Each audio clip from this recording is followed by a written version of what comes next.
Hey y'all, I'm Ebony Capri. What's up, everybody? This is J.R. Simon. Hey y'all, this is Hope Cherie. What's up? My name is Marvelous Marissa. What's up? This is Antonio Neal, and this is Let's Take a Walk. What's going on, everybody? It's your boy Mike Robinson, and this is another episode of Let's Take a Walk, a special Saturday episode. Um, as usual, we have an amazing group of guests coming on today. We're going to talk a little bit about real estate and insurance and the importance of. We're going to try to dig deep, and I know that we might not get through everything, but we're going to try to get as deep as we can into these things because to me, it's important to me, and I really truly believe that it's important to a lot of you out there. So. Um, we're going to have Miss Caicy Williams on from Williams Life Alliance. She's going to talk a little bit about life insurance and like I said, life insurance and the importance of. And a little later on, we're going to have my brother Chad Anderson on, and he's going to talk about real estate and real estate investing and also the importance of. But for those of you who may not be familiar with Miss Williams' movement, I'm going to give her the floor and to kind of reintroduce herself and kind of give a little background on who she is and what she does. Okay, so there you go, Miss Caicy. Do your thing. Hello, everybody, and again, welcome to the show. I am Caicy Williams. I am from Williams Life Alliance. Me and my husband have started this business in order to not only allow people to become aware of the importance of life insurance and either retirement planning or the financial aspect of planning for things that we may not plan for. We don't plan for a lot of the things that happen to us in life. So it's super duper important that we do plan for those things. And the thing is people they fail to plan for things because they don't think about it. So we started this, we partner with 23 carriers now because we want to make sure that everybody that has that opportunity can get some form of coverage as well as that financial education that comes along with it. At Williams Life Alliance, we pride ourselves on the ability to educate people about about insurance, about planning, reaching out to people or other people who may not have done that, and helping them to understand how important it is. A lot of people do not understand how important it is, or the things that happen to us if we don't plan until something bad does happen. And then that's when they want to go ahead and start planning for things. Unfortunately, at that point, it's too late. So we started this business to make sure that we put that out for people, the education part of it, as well as the ability to get it. Awesome.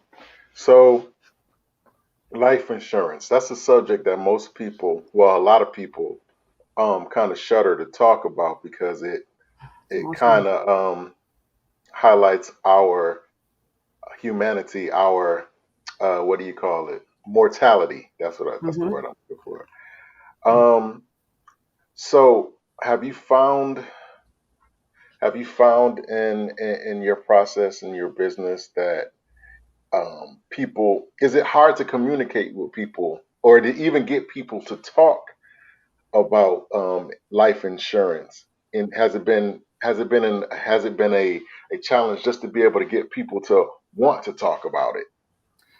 So no, actually it hasn't. It's a very, very emotional topic.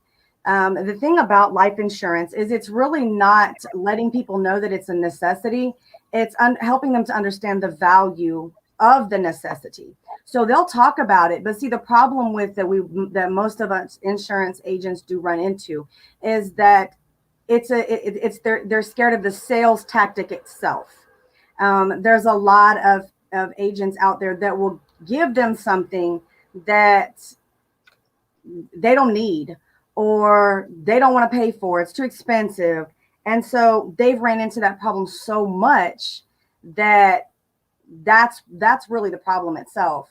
People will avoid talking about life insurance just because they don't want to talk about their death. They don't want to talk about the point that you're going to die. We live to die. And so it almost like solidifies the idea in their mind that you're going to die someday. Do you know when? No, you don't know when you're going to die. Do you need insurance? They'll ask me, well, do I need insurance? Well, are you going to die? It depends. It depends on, it really, at that point, it becomes a conversation of what's best for them. And are you going to be able to give me what is best for me? Can we make this make sense? So no, I don't have a problem having people talk about the situation itself. It's more how many life insurance people have came to them with the same thing, and it just doesn't. It almost puts a bad taste in their mouth. So that's mostly the issues that I run into, is the sales part of it, the bad taste they have, not the conversation itself.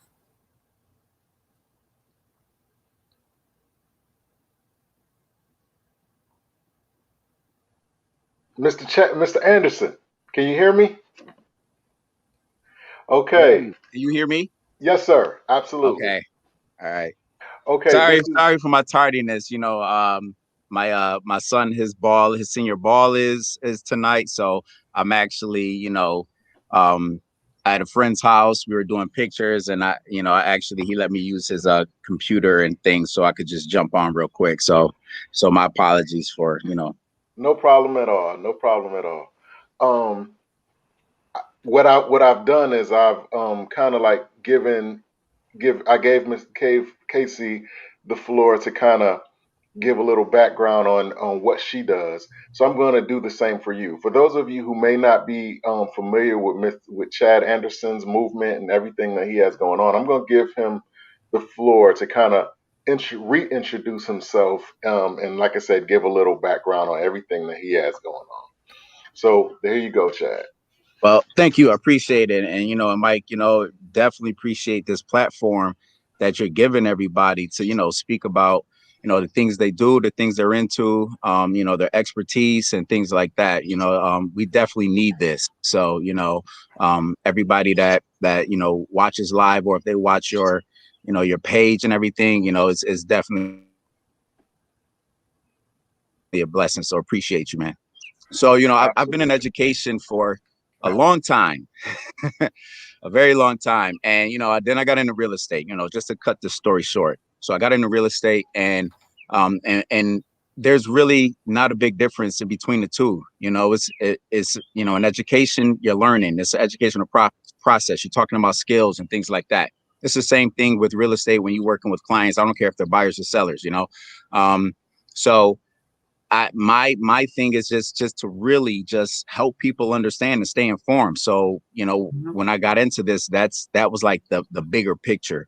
I've been doing this now. I mean, I'm not going to say like, oh, I've been doing it for years, because it's definitely not the thing. But more recent, going on approaching about a year or so. But it's something that definitely it's a passion, and it's something that I think people need to be aware of. They need to know about, especially when you talk in terms of building wealth. It's and what I'm finding out is that that number, we call it credit score thing, that those three numbers deter people. you know it's Mhm. it makes you want to run from something that could be a possibility. So hopefully after our conversation, people will have a little bit more, they'll want to take the risk, have a little bit more confidence in what's going on, especially if you're working right with the right person. So Absolutely. And you know what, you brought up an excellent point. More so now than ever in my lifetime has it been a bigger issue, as far as I've heard this term more than I have ever in my life, probably generational wealth. Mhm. Um, mm-hmm. Building your legacy, leaving something for your seeds to build off of, and not even just before, and not even after you die. But I'm just saying, even just beginning whatever it is that you've aspired to do or be.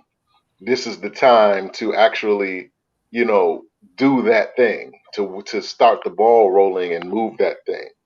Um, so that's absolutely a poignant point. You know what I'm saying? And you know, it has just kind of struck a nerve with me. But Caicy, Hmm. um, life insurance. How does that how does that fit in to the to my grand scheme of things? If I'm talking about if, when we're talking about building generational wealth or building legacy, does life insurance play a part in that? And if so, what role does that play? So, so I'm going to go ahead and say that the best generational wealth you could ever leave your kids is education, is the financial literacy, the education on how to build it. I will tell someone, do not leave a legacy through life insurance. You do not leave legacies through life insurance. You don't go get these really big stacked up life insurance policies so that when you die, you leave a bunch of money. That's not a legacy. If you want to leave a legacy, your legacy has to make sense. And on top of that, when it comes to generational wealth, I think it's I did a video on this for one of my YouTube channels actually, and if I remember correctly, 90% 90% of after when you leave a generation like a legacy or something with your family, 90% of them will blow through it in the first year, and then it goes to 70% after that. And so when it comes to life insurance, people have to understand why they need life insurance. What's the point of life insurance? And at Williams Life Alliance, we're very big on helping other people understand. People think, oh, I need life insurance because their mama and their grandma told them that they need life insurance, but they have no idea why they need life insurance. So you don't leave a legacy by buying life insurance. You can't do anything with life insurance except, you might, if you leave somebody $100,000, I'm just giving a number, and their burial might cost, $10 or $15,000, and that leaves you with about $90,000 to $85,000. They're going to blow through that, especially when you're dealing with this generation, because they're gonna purchase a whole bunch of materialistic things. And if we don't give them the financial literacy or the education on what to do with this money, they're just gonna blow through it, and that's no legacy whatsoever. That's just a depleted bank account. Does that make sense? Absolutely, absolutely. Um, when when is it important for me to start looking at gaining life insurance? Like if I'm like 18, you know what I'm saying, fresh out of high school, getting ready to go to college or whatever. Should I be looking at life insurance? Is that should that be an option for me at that point? Oh no, Is there a specific time? You know what I mean? Like no. when should I look at it? Babies die 2 weeks after they're born. Hmm. So the point of life insurance is it's to ensure that you any debts that you have, any especially when you're dealing with term insurance, any debts that you have, that your burial will be taken care of, whether it's burial or cremation. The whole point of it is to secure your death. When you're dealing with people that are really, really young, relatively young, I always say, a lot of people put their kids into life insurance. What they really should be doing is putting their children into a form of an investing. And this is probably going to be a Chad question, but the point of it is to, let's say you want your child to retire or something, maybe at the age of, I don't know, 50 or 60. You might get them a term life insurance policy for 30 years, which 35 years is about what you're going to get. So you might put them into that, well, with the whole point of putting them in maybe starting an annuity for them or something, so that they will have something. Because the only people who really need life insurance are the people who can't bear themselves, who don't have any money. They can't. Rich people don't need life insurance because they have the money to take care of all those things. They don't need this kind of stuff. So as when you're young, that it's something that you want to make sure that you do. So if if I'm 3 years old and something happens to me, you're not going to have enough money to saved up. It takes probably about, 8, maybe 10 years to really start building an investment, with the word, what's the word I'm looking for? The money, the percentage that comes back to you. Um, it takes a while for that to build up. So as soon as you're born, you need to be thinking about, your parents need to be thinking about getting you a plan, not necessarily life insurance, but a plan, because there's babies that drop all the time, at 2 weeks later, 2 months later, 2 years later, 10 years later. And we don't know why, but we need to be, those are the times we need to be prepared for. And if they're young enough, and we can get them maybe into an investing program or an IUL or a retirement plan or something, where they can benefit while they're alive, it's a lot better than just saying, okay, well, this is a 30-year term, 100,000 life insurance policy, but when you're 33, you're not going to have it anymore. That makes no sense. And people, that's one thing we pride ourselves on at Williams Life Alliance, is to make sure that we have enough time and enough planning to go through the things that we need, so that something does happen, they have enough and it covers it. Would you agree, Chad? Yeah, no, yeah, I would. I mean, even in terms of, when you think in terms of life insurance, obviously I don't know, I'm not an expert, I can't speak to, what Caicy knows or anything, 'cause, that's why she's here. So, I guess my question would even be to you, Caicy, is like, so if somebody does get life insurance, right? Mm-hmm.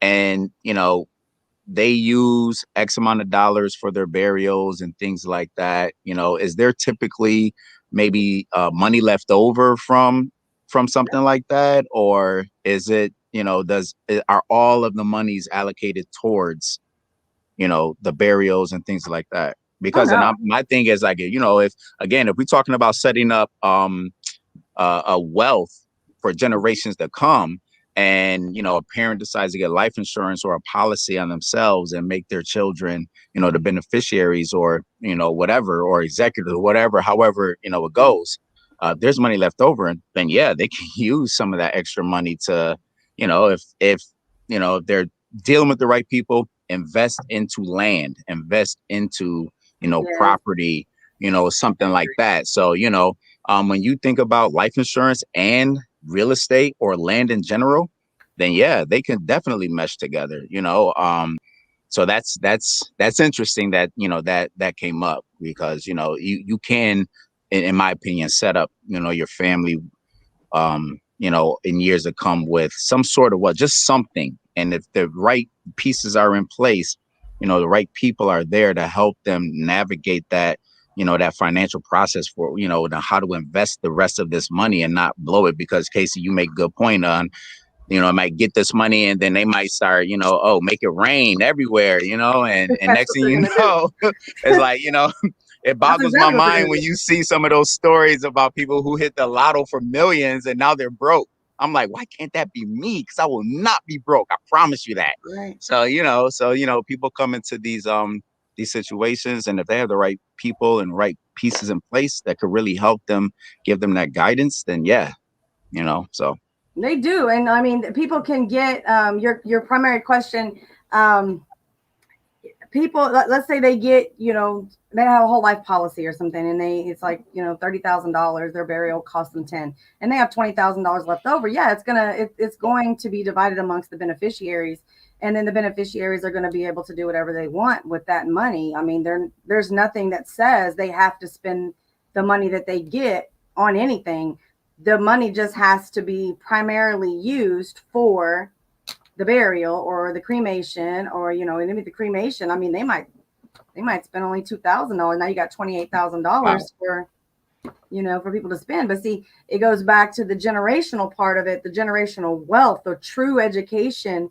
The best part you should leave, because these kids or these young adults, even these young adults, are not, they see this big money and they don't even think, okay, I need to put this money here. I need to invest this money here. I need to put it in an annuity over here. I need this to build up. They don't think about things like that. you know, their grandma or their mom or whoever has said, you just need life insurance, because nobody wants to do a GoFundMe account and try to get you buried because, you know, we weren't prepared for this. So it's important that people do understand that, yeah, it's great to have, you know, $30,000 in your pocket from a life insurance policy.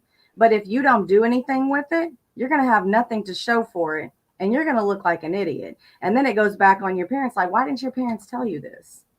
Yeah. Why didn't your parents tell you, you know, to do this? I always tell my kids aren't old enough to have, to get jobs yet. And when they do, they're going to separate their paycheck 65-35, which is what you should do in the business anyways. Separate, you know, give me 65%. You're going to put it here. You're going to put it in your bank account, which I don't really care to do at a bank account, but put it in an annuity. And when you get 18, you're going to have a lot more money than you would have if you just would have blew the whole 100% of your paycheck on God knows whatever you feel like you want to blow your money on. Right. I mean, and even with that, you know, it's like, you know, they can like use that money if you need to get your credit right. Cause I mean, that's, you know, it's just like with a job, your financial resume is what speaks for you. You know, you're not going to be able to talk to a lender. I mean, if we're talking in terms of, you know, shopping for houses and mortgages and things like that, you can't just call up a lender and be like, well, you know, during these 2 years of what you see on my credit report, this is what was going on. They don't care about that. So, you know, you have to do as much as you can to make sure, you know, I don't care if it is a job resume or it's your financial resume with your credit. You got to do what you can, because that's what's going to speak for you. So, you know, if you are in a situation and for some reason you know what Caicy's talking about in terms of you were left some money and you buried a loved one and now there's extra, what can you do to set yourself up? And, you know, I think that's what, you know, a lot of people don't think about.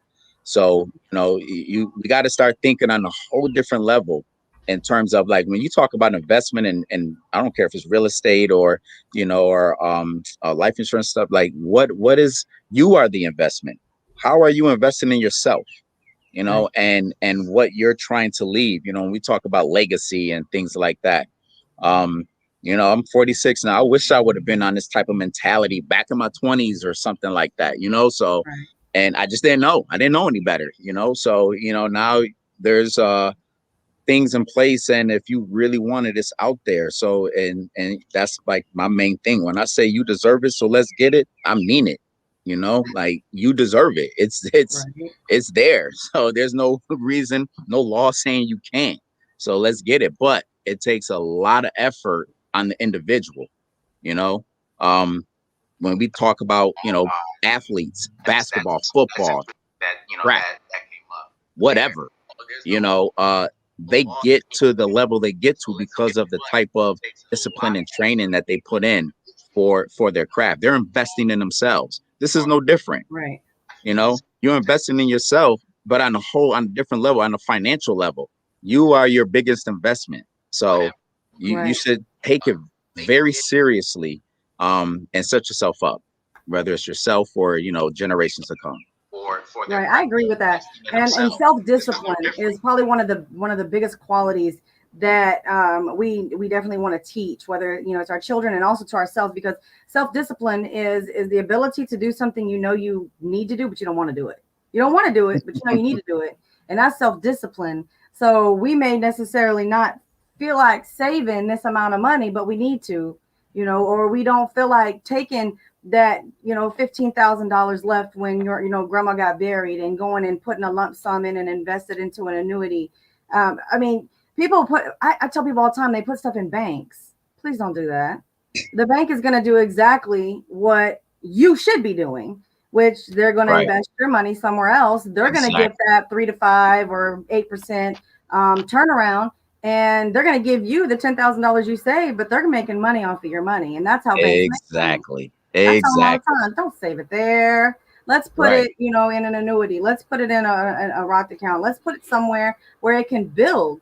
And you're gonna reciprocate what you're building. You're not gonna just watch your bank sit at 10,000. Like, I got $10,000 20 years ago. Right. I mean, and like when we talk about bank accounts, all it is, your bank account is a slip of paper that gives you a number and a dollar amount. It's not like Right. you have a box sitting somewhere with all your money that you've deposited, or if you got direct deposit from your job just sitting there for you. It revolves. It's a revolving door, and so yeah, these bank accounts, it's not like, it's your money is just sitting there. It banks, they make investments.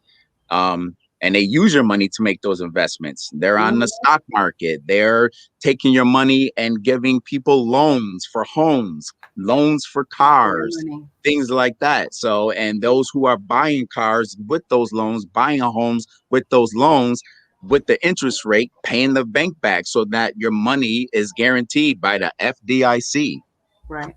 so. So, so like Chad, like okay, so we're going to kind of shift gears a little bit. Um, your you're working with your real estate to the point where you've created an a promotional entity where you introduce the homes and you talk about the advantages of being in the right neighborhoods and the right situations. You know, if you like certain restaurants, you can live in this neighborhood. If you go to concerts and you're a concert person, you can live in this type of neighborhood, and these type of things. Um, why is it important, particularly for minorities, people of color, and things of that? Why is it important to own some type of property, whether it be a home, whether it be a building, whether it be just a plot of land? Why do I need that? Why should I invest in that? So I'm gonna bring my because I'm a history major, right? So I've worked in education for over probably 30 years now, but I'm a history major. I taught social studies in middle school and global in high school. And the one thing I've learned is that those who own land, not even a building, like, and I like that you said, why should I own land? I buy a plot of land if I know the market is a developing market and commercial businesses are starting to develop or something like that. Or maybe the housing market is starting to develop in a particular area. I'm going to buy a plot of land if I see that it's for sale for, 55, maybe even 65, $70,000. And the value of it will increase as time goes on when you see that this particular market is starting to develop commercial, residential, condos, townhouses, whatever.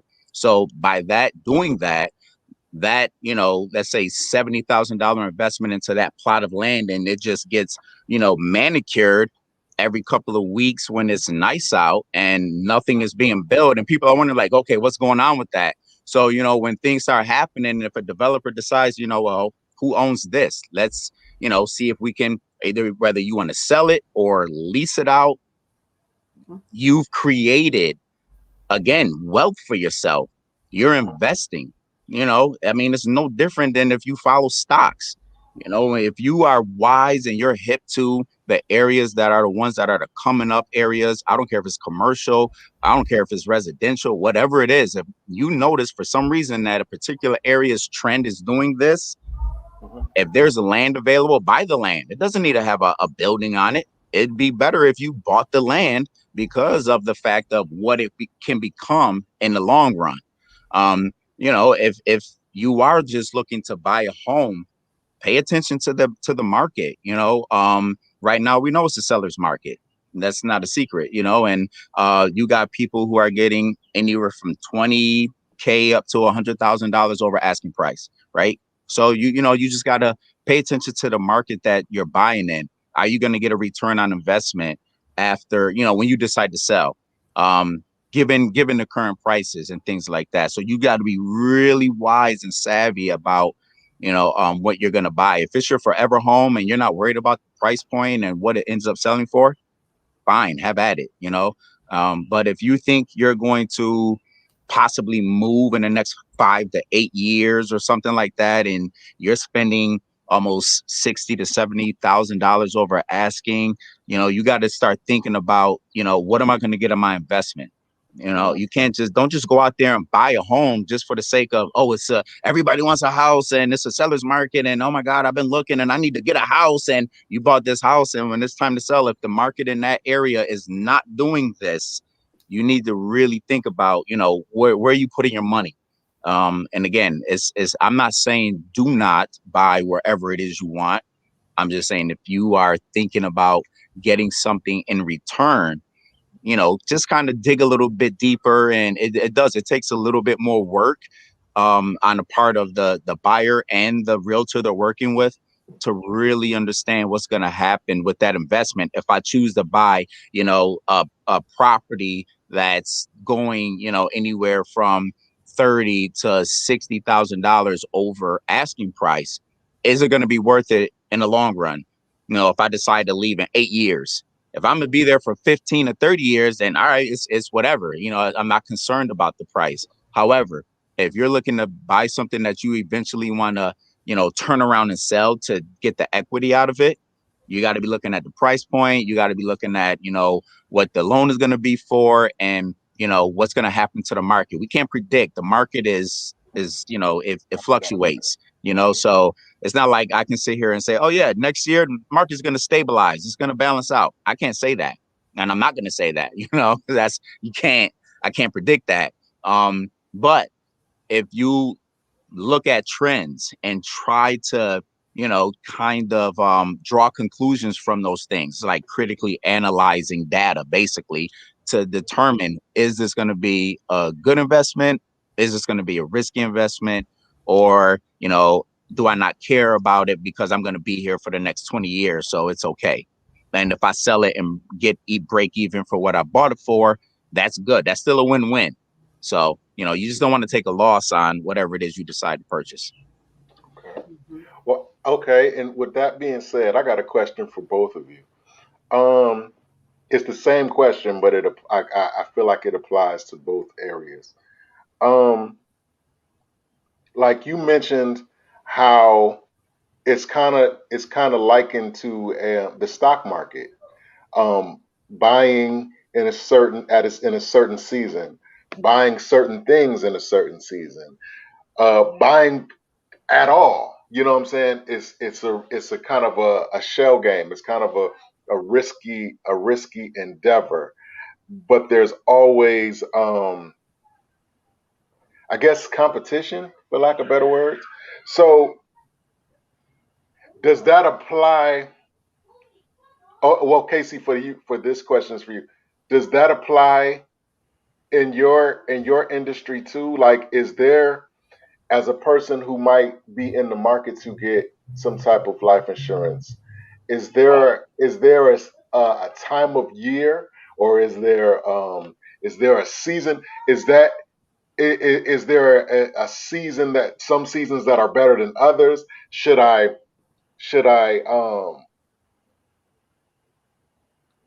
get with several different life insurance agencies and allow them to do to fight over me?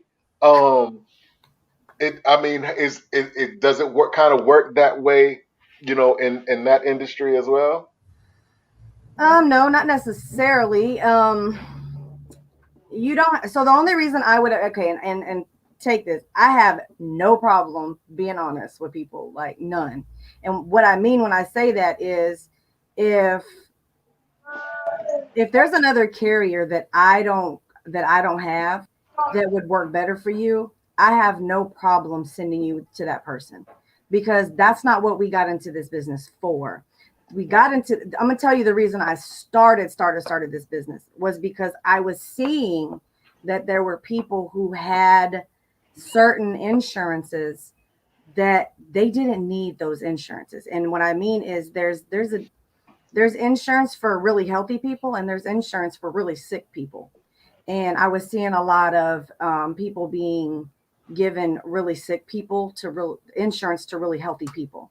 So the only thing that really would affect a person is if I have a carrier and you have a carrier, the price isn't going to change because you're with it. The price doesn't change. It's always going to be the same.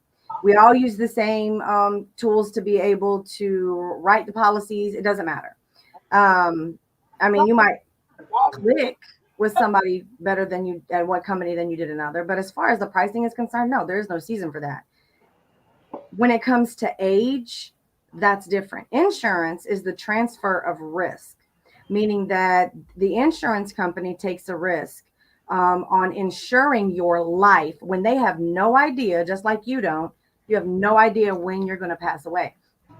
Now, men's insurance costs more than women's does because the average life expectancy for, and I think this has actually changed because of the whole pandemic, but the average life expectancy for a man is 84, as for women it's 86.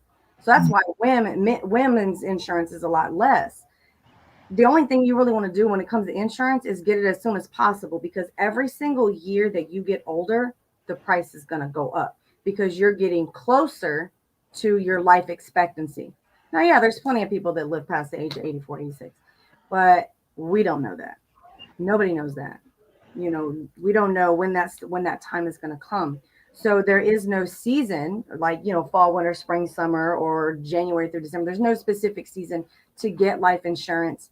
um, you need to get it if you need it. If you cannot, if you died today, if you dropped this 2 seconds after we're having a conversation, and you don't have the money to take care of all your debts, your expenses that you have, and the burial or the cremation itself, you need to get life insurance, because it's an allotory contract, meaning that they're going to end up paying more than you put into it. Unless you go and just get a paid up policy and say, I got $20,000, I want a $20,000 policy. You pay for it, you call it a day. Which personally, I wouldn't have bought that. I'd have put that somewhere where it could build, but that's just me. And that would be a smarter way to go, is to drop $20,000 into, a form of an annuity that it can build. Um, but again, you just don't know. There's no specific way. Now I know Chad's going to be different because there is markets. There is a season for that. Yeah, you would have thought that the winter, especially living up here in upstate Western New York, that things would have slowed down, but they didn't. Um, it was a very steady market over the winter, over the winter months. And I think what happened was that some buyers decided to wait, and after the winter, but there were some who were still aggressive. So by that happening, I think it was those who were still looking throughout those winter months. They, obviously they made out.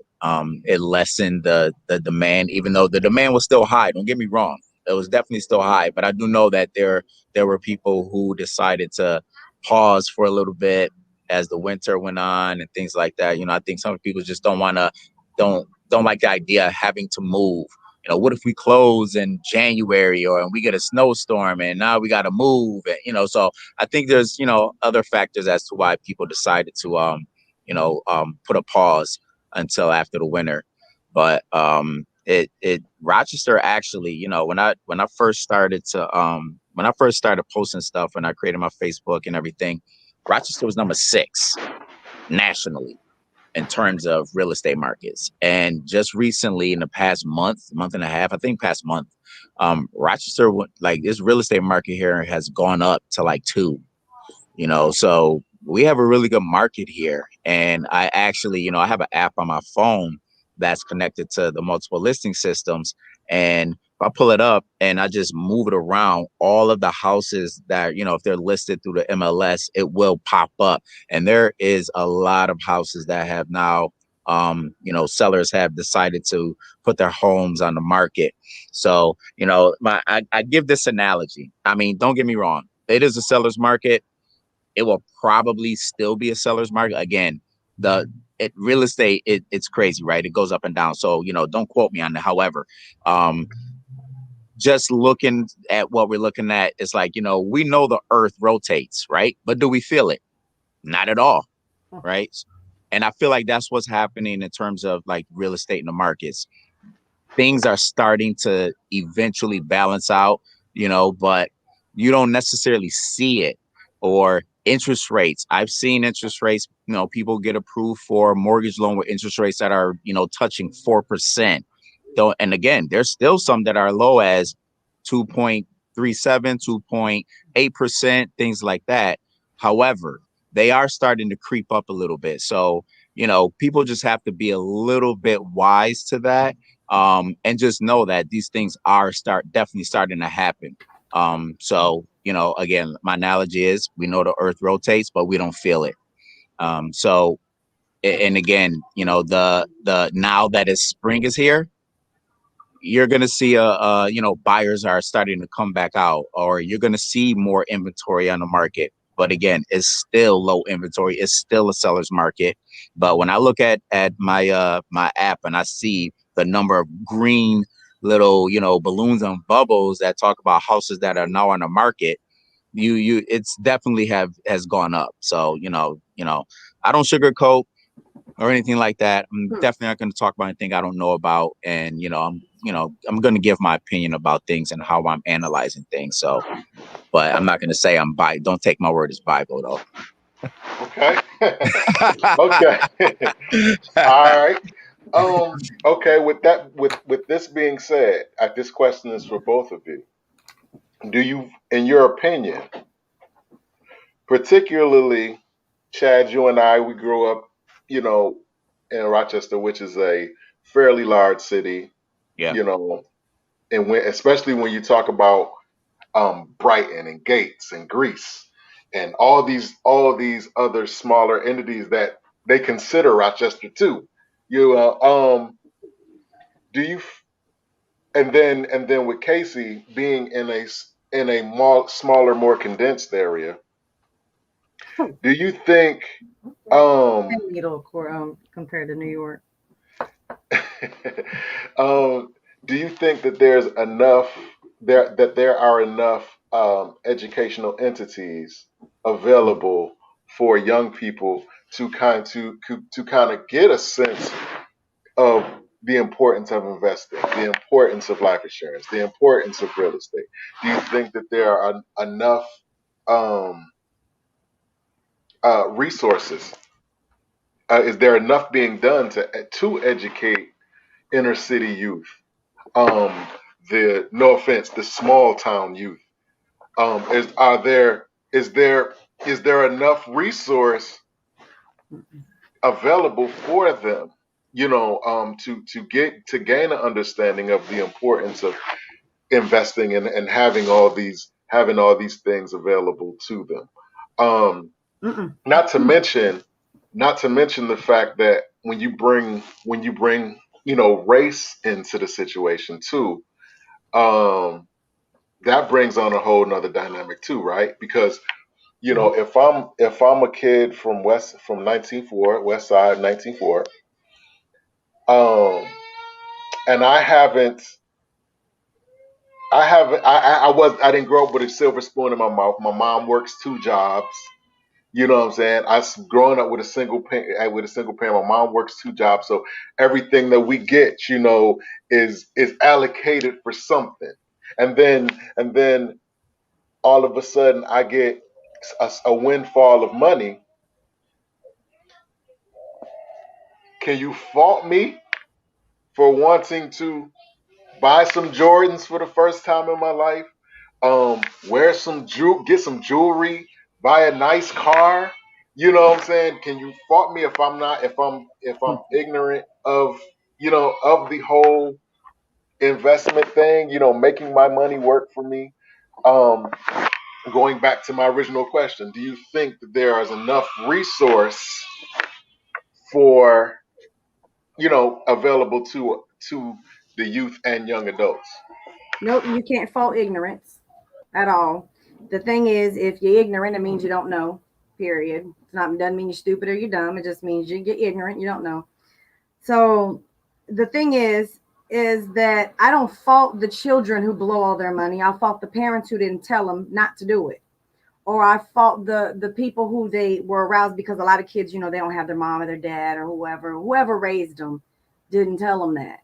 And when they blow through this money, I know somebody, and I ain't gonna say no names, but I know somebody who got almost close to $1 million And when I tell you they don't have a thing to show for it, they don't have a thing to show for it.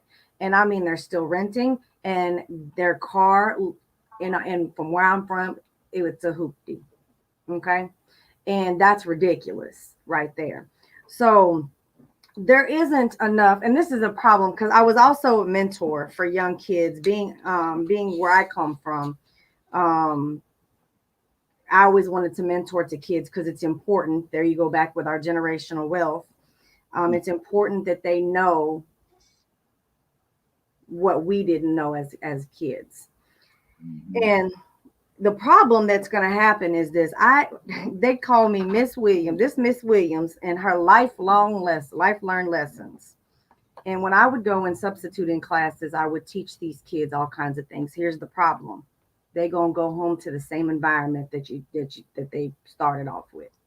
So the community, if we don't instill in these children from home, these children can go out and learn all the things that they want to. I had a child come to me one day. He said, Miss Williams, I went and I told my daddy what you said about the difference between stupid and ignorance. Because I teach silly stuff like that. Well, it's not silly, but minute, little small, but it's important things. And he defended me over his father because what I said made sense. But if we don't have people that will be able to teach children things that they cannot repeat or retain, and they're not using those things, when they go home, they're susceptible to the same environment they started out with. And so when their parents, I read a book, it's called Secrets of a Millionaire Mind. Actually, it's over there. And it talks about our financial blueprint. I don't know if y'all have read that book. It's by I screw this man's name up every time. It's don't quote me. It's T. Harv Eker. Yeah, there it is. T. Harv Eker. And it's about financial blueprint. And it talks about, from a child, the kind of blueprint that we internally are taught. So whether your mama was the biggest saver in the world, so you end up being the saver and you don't get rid of any money, you don't invest, you don't do anything, or you're that mom who thinks that only rich people have money, so you blow all your money. So if we don't have in our community, if we don't have the ability and the programs to be able to teach children the things that they need to kind of not erase their financial blueprint, they're going to do the same things that they're being taught, because the child is a product of their environment. A child is going to do the same things that their parents did. The boys normally watch the daddy and the girls normally watch their mama, and they're going to do exactly what their parents did. One of the stories in there talks about a little girl who always asked 25 cents for ice cream. And she go to her mama and she said, Mama, can I have 25 cents? She said, no, your daddy got all the money. So when she got older, when she got married, she didn't work. She didn't want no money. She wanted her husband to have all the money. And as soon as if her husband gave her $100, she blew it. If her husband gave her $1,000, she blew it. Every bit of it. Until she started understanding and became aware of her financial blueprint and could say, oh, well, this is something I was taught as a child. So there's not enough programs in our communities that are going to be able to correlate between what a child is doing at home and what a child is doing in the program. As soon as they get back home, give them a couple of days and they're going to be right back to where they were. If you tell a child, I'll tell you right now, if you go, you spend a week and you tell a child, you say, you want to save money and you want to save 65% and you want to, do what you need with 35%. Child go home. As soon as our parent says, oh no, you don't got to save the 65%, use it towards this and use it towards that. It's just gonna unravel all of the things that we've already taught the child. A child has to be repetitive. It has to have consistency. and it has to be something that's instilled in them continuously. So I think it's more or less not necessarily and I go back to this again, generational wealth. It has everything to do with education. If we can get the parents to teach their child, then we got something going for us. But we just cannot go and teach children and they going right back to the household doing the same stuff that they was. If that makes any sense. Does that make sense? Mhm. And I would also, so I'm gonna put my educator hat on, right? Take off the realtor hat, put on my educator hat. I like it. And it's not to say that their schools don't have these type of classes or courses or programs, but um, really putting it into these educational institutions about, I mean, yeah, I'm not gonna say, oh, algebra and geometry, you know, aren't important or anything like that. But when you talk about, financial math in terms of how to budget, how to balance Right. your account, what credit is, like these to me are the more relevant courses that, probably should be more Mhm. incorporated in terms of what's required in the schools, honestly. um, when you talk about algebra, geometry, and all of those, type of maths, or those higher whatever sciences, I feel like those are more. I'll say, I mean, definitely the knowledge is on an in general basis. However, um, I still think like a part of that is more geared towards specific type of majors in college or career choices or things like that. Maybe in a ninth grade level, maybe teach them their math classes should be about financial math and what credit is and things like that, how to manage credit, and understanding that stuff. And what's funny is and the class that I push into, because my other job, I'm an academic intervention teacher. So the class I push into is a social studies based class. However, this particular class is pig and economics. And, when the teacher was doing his unit on stocks and finances, and we talked about credit, like the engagement level went crazy because that's what they want to know. I'm talking about juniors and seniors, so why aren't we incorporating these type of things into the educational system, because it just makes sense when you talk about in terms of, we're trying to develop citizens and for society, or to, for them to have, just empower them with the knowledge on how to sustain their own financial wealth and things like that. Like when I talk, just did talking with my clients and things like that, my biggest thing is helping them understand their debt to income ratio, because those are the things they look at when you lenders are looking at who's going to get a mortgage. If you're looking at some lenders, they'll let you go up to 58%. Some are more, you need to be in a range of 32 to maybe 45 to 47%, where meaning that your debt can't exceed that much more of your income. So, when I wish I would have got that type of stuff in high school, or, maybe there was that stuff at Wilson. I just don't know. I was in Academy of Excellence, so I feel like it should have been there, but whatever. But, still especially now, they need to just know. And like I said, the engagement level, when we talked about that in this pig and economics class, like the kids, the questions that they had, the engagement with the assignments, they want to know. They want to know, you know. Um, and it's crazy how you'll have, people that have come from, urban communities, and if they make it out, they're like, oh, they're the exception to the rule. Like, why is that though? Right. Why are they considered an exception to the rule? Yeah, I mean, people deal with adversity and things like that in their life, but why do they have to be an exception to the rule? Why can't it just be something that, they were just excelled at, or something like that? Because they want to know. They definitely want to know.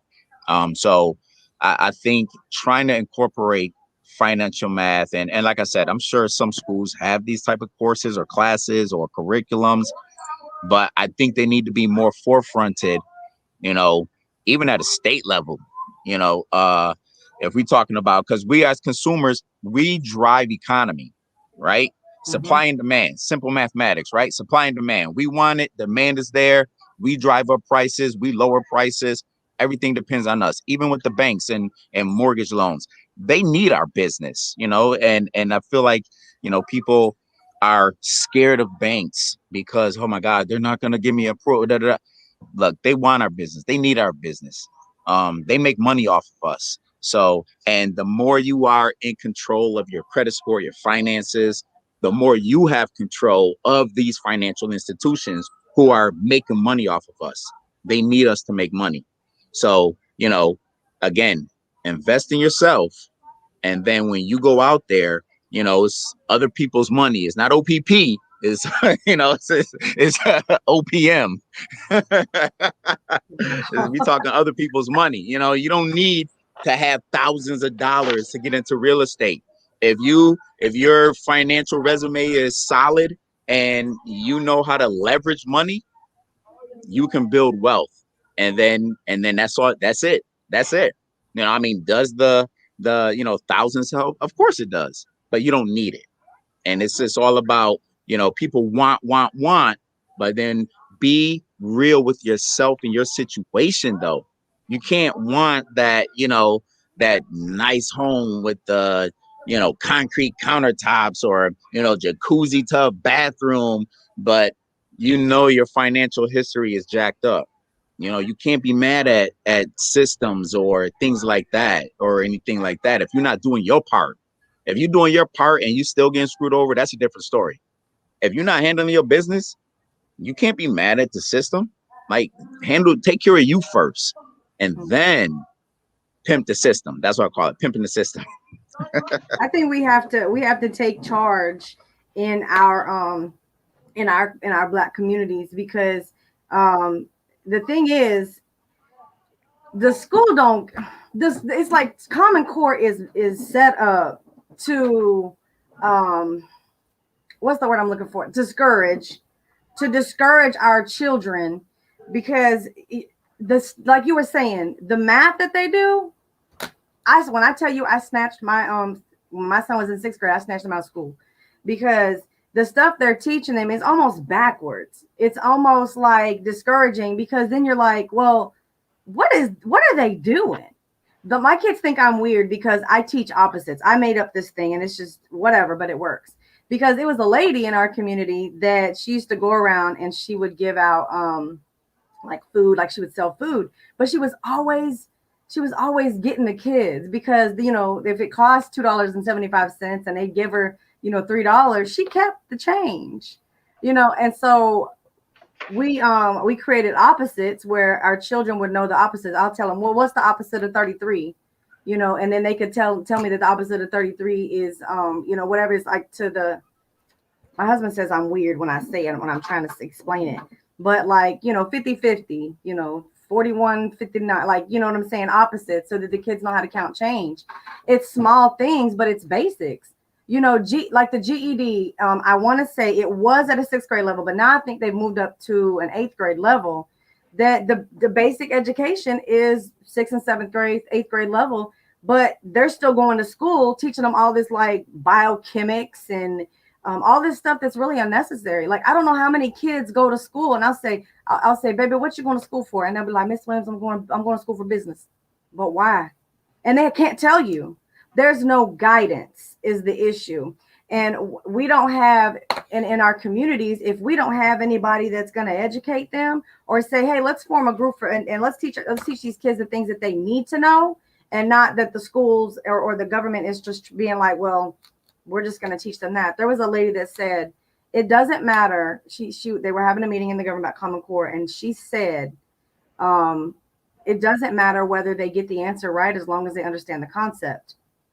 Well, as long as they understand the concept, they're going to get the answer right. So it's things like that we as parents have to look out for and be conscious of, because not only we have parents who have our children, and then we have some parents who some kids who don't have their parents, like their parents are there, but they're not. So if we formed a community to be able to educate our children, that's the best generational wealth we could possibly give these kids.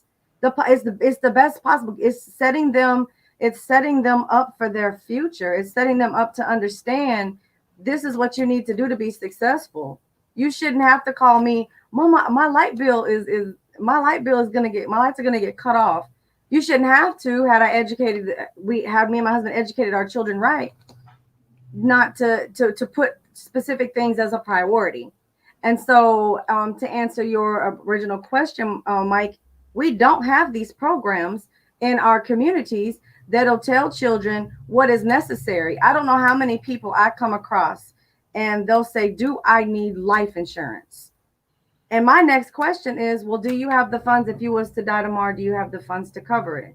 Sometimes they say yes, sometimes they say no. If you tell me yes, no, why do you need it? You might need to build more for maybe like a retirement or like living benefit, but no. And I have no problem telling people the honest to God truth, to tell them that no, you don't need something, or yes, you do. I'm not. You build a business to make money, but when you're honest with people, sometimes you lose money. Sometimes you lose. You build relationships and you build good clients, like clientele relationships with people, but sometimes it's unnecessary. And especially when it comes, because there was a guy that said, I was listening to an audible one time and he said it. What did he said? Buy real estate and wait. Invest in real estate and wait. So you invest in something that's going to build, or you invest in something that is going to bring you money. I always tell people, they be like, Miss Williams, what's one of the best advice you could give about business? Never invest in anything that's not going to reciprocate back to you. Don't spend your money on something that's not going to give you anything back. I mean, unless you feel like donating, but if that's not, then that's not investing. And you need to invest and be wise, be smart about your investments. And real estate is a good investment. Generational wealth, as far as education, educating these kids and the young generation, because they are not getting it. The parents are not teaching it. The teachers, I'm telling you right now, as a substitute, I substituted for a while because, like I said, I was a mentor and a substitute. These teachers are not caring whether these kids, and I'm not talking about, I'm speaking in general, I'm not talking about all teachers, but a lot of these teachers are not caring whether these kids are getting the information or not. If there's a child, these kids getting F's in schools or something, these teachers aren't paying attention. Oh, well, that's a lost cause. And see, we have to be aware of these things. We have to pay attention to these things because we have a lot of people in the community that could be doing a lot better had they been given the information. You both gave great points, but I think that there's also a dynamic that connects on to that too. And intent for me is a big thing. I think that where a lot of people fall short. And what I mean by that is like, okay, so you go to school for business, like you said. Mm-hmm. You decide that you want to be in some facet of business for whatever. Mm-hmm. But what is your intent for making smart investments? What is your intent on starting a business? What is your intent on taking these types of courses? Because a lot of times I think the intent a lot of times is jacked up because we are conditioned in our households to do certain jobs to make a certain amount of money, and that's the reason why you do the certain job. Like if I tell my son, you gonna be a doctor. I'm gonna do everything that I can for you to take all the courses, all the programs, all the advantages to become a doctor. Why? Because doctors make a lot of money and you'll be secure for the rest of your life. Not that you always wanted to be a doctor, not that you want to help people, not that you want to be a healer, none of that. You know what I'm saying? So a lot of times, even when you do these requisite things, if your intent is not correct, sometimes you'll find yourself in in situations like you both guys alluded to, where people come into these exorbitant amount of money and then lose it because the Right. intent is not the intent is not correct. So is there a way to how do we deal with that? I mean, because it's easy it would be relatively easy for me to teach you about investing and teach you how to put things in certain perspective in certain places. But how do I deal with that intent? Because if my mother, if I use my analogy, the analogy of my mother, if I see my mother working two jobs to raise me and my siblings or whatever, she come home broken down and tired. Half the time I don't even see her, because she's working to do whatever, right? I get the ability through growing up and stuff like that. I have the ability now to create my own income. I have the ability now to become an asset to my household. So that becomes my sole goal. So I'm doing everything that I think will generate me a certain level of income, a certain level of money or whatever, to just so my mom don't have to struggle no more. But is that the proper perspective to be in? Because once that's taken care of, then what do I do? Once that goal is met, once I got my mom not working those two jobs no more, what motivates me? What pushes me? What is my overall intent? How do we, and my question to you guys is, how do we deal with that? How do we deal with the mental and emotional aspect of that? Because speaking as a black man, right? I was never taught that I could own my own anything. Not because they didn't think I had the ability to do it, but like you said earlier, they just don't know. They weren't taught. Right. So it's like a generational thing. You know what I Right. mean? So like, Cycle. right. So Honestly. I never knew that I could really own anything, even though I go up you go about your life, you go to the store, you buy things, sneakers, candy, groceries, not even giving it a thought that somebody started this now later business. somebody's somebody's Mystery mix. right. You know what I'm saying? Not even taking into account somebody started this Jordan brand. Somebody started, Wonder Bread. Whatever Right. whatever the case may be. You know what I'm Right. saying? So like, how do we deal with the intent? We ask people, and you kind of touched on it, Casey. We ask people what they want to do and what they want to be, but then when you get deeper and say, well, what's your intent? Why? What's your why? Right. Right.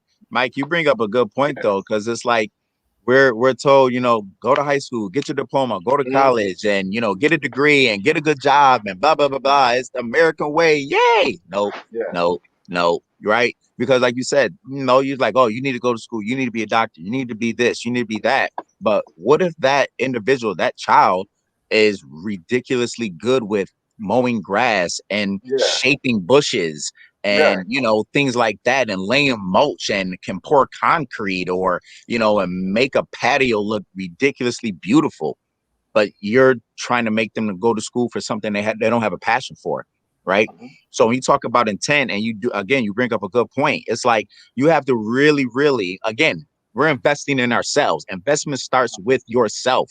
I don't care if it's about real estate, a Mhm. career path, life insurance, or whatever. Your investment starts with self. And you can't live other people's lives and like, oh man, I wish I would have, you know, went down the route and been a doctor or did computer sciences. I'm gonna make my kid do that, or I'm gonna force my I wish I would have on some other kid. And that's not their intent, right? And again, this goes all the way back into the educational system. When you really recognize, a child for, or individual student for their talents, when you really see what is their real passion and develop that turns into the intent. That turns into, so, if that intent, I don't care if it's graphic design and, you're yelling at them because all they do is draw anime characters in your classroom. Mhm. But, if they can take that anime character and turn that picture into something to summarize, the War of 1812, okay, Yeah. You know, Right. they've told me, oh, this is how I interpret it. So that intent is like, wow. You know, I had a student years ago, back in seventh grade, like her writing was crazy as a seventh grader. And that's why I said, you know, you should think about doing, you know, journalism or something. And turns out she followed that path, you know. So when you see something and you recognize those talents, you gotta build on that. You gotta celebrate those things. That is what the intent is, instead of forcing, you know, people or individuals into a mold of what, well, this is what life is supposed to be. You're Right. supposed to wear a suit and tie to work. You're supposed to, you know, go and get a college degree. Nah, college isn't for everybody. You know, to be real, it's not. It's just not. College isn't for everybody. So, you know, plumbers, electricians, again, landscapers, you know, all these trades, Mhm. develop that. There's the intent. There's the first step of investing. And when you do that, they'll see the value in investing because they did it in themselves. So then when it turns into purchasing real estate, you know, purchasing life insurance and setting up that generational wealth, the intent was the foundation because it was developed from when that seed was planted and somebody saw it and recognized it. That's when the investment started. And then it just turns into, when they become an adult, now they're looking at things differently, you know. So, and they know how to turn all this intent into an investment to generate that type of, you know, that financial security. And you have an understanding of, you know, curb appeal when we talk about real estate.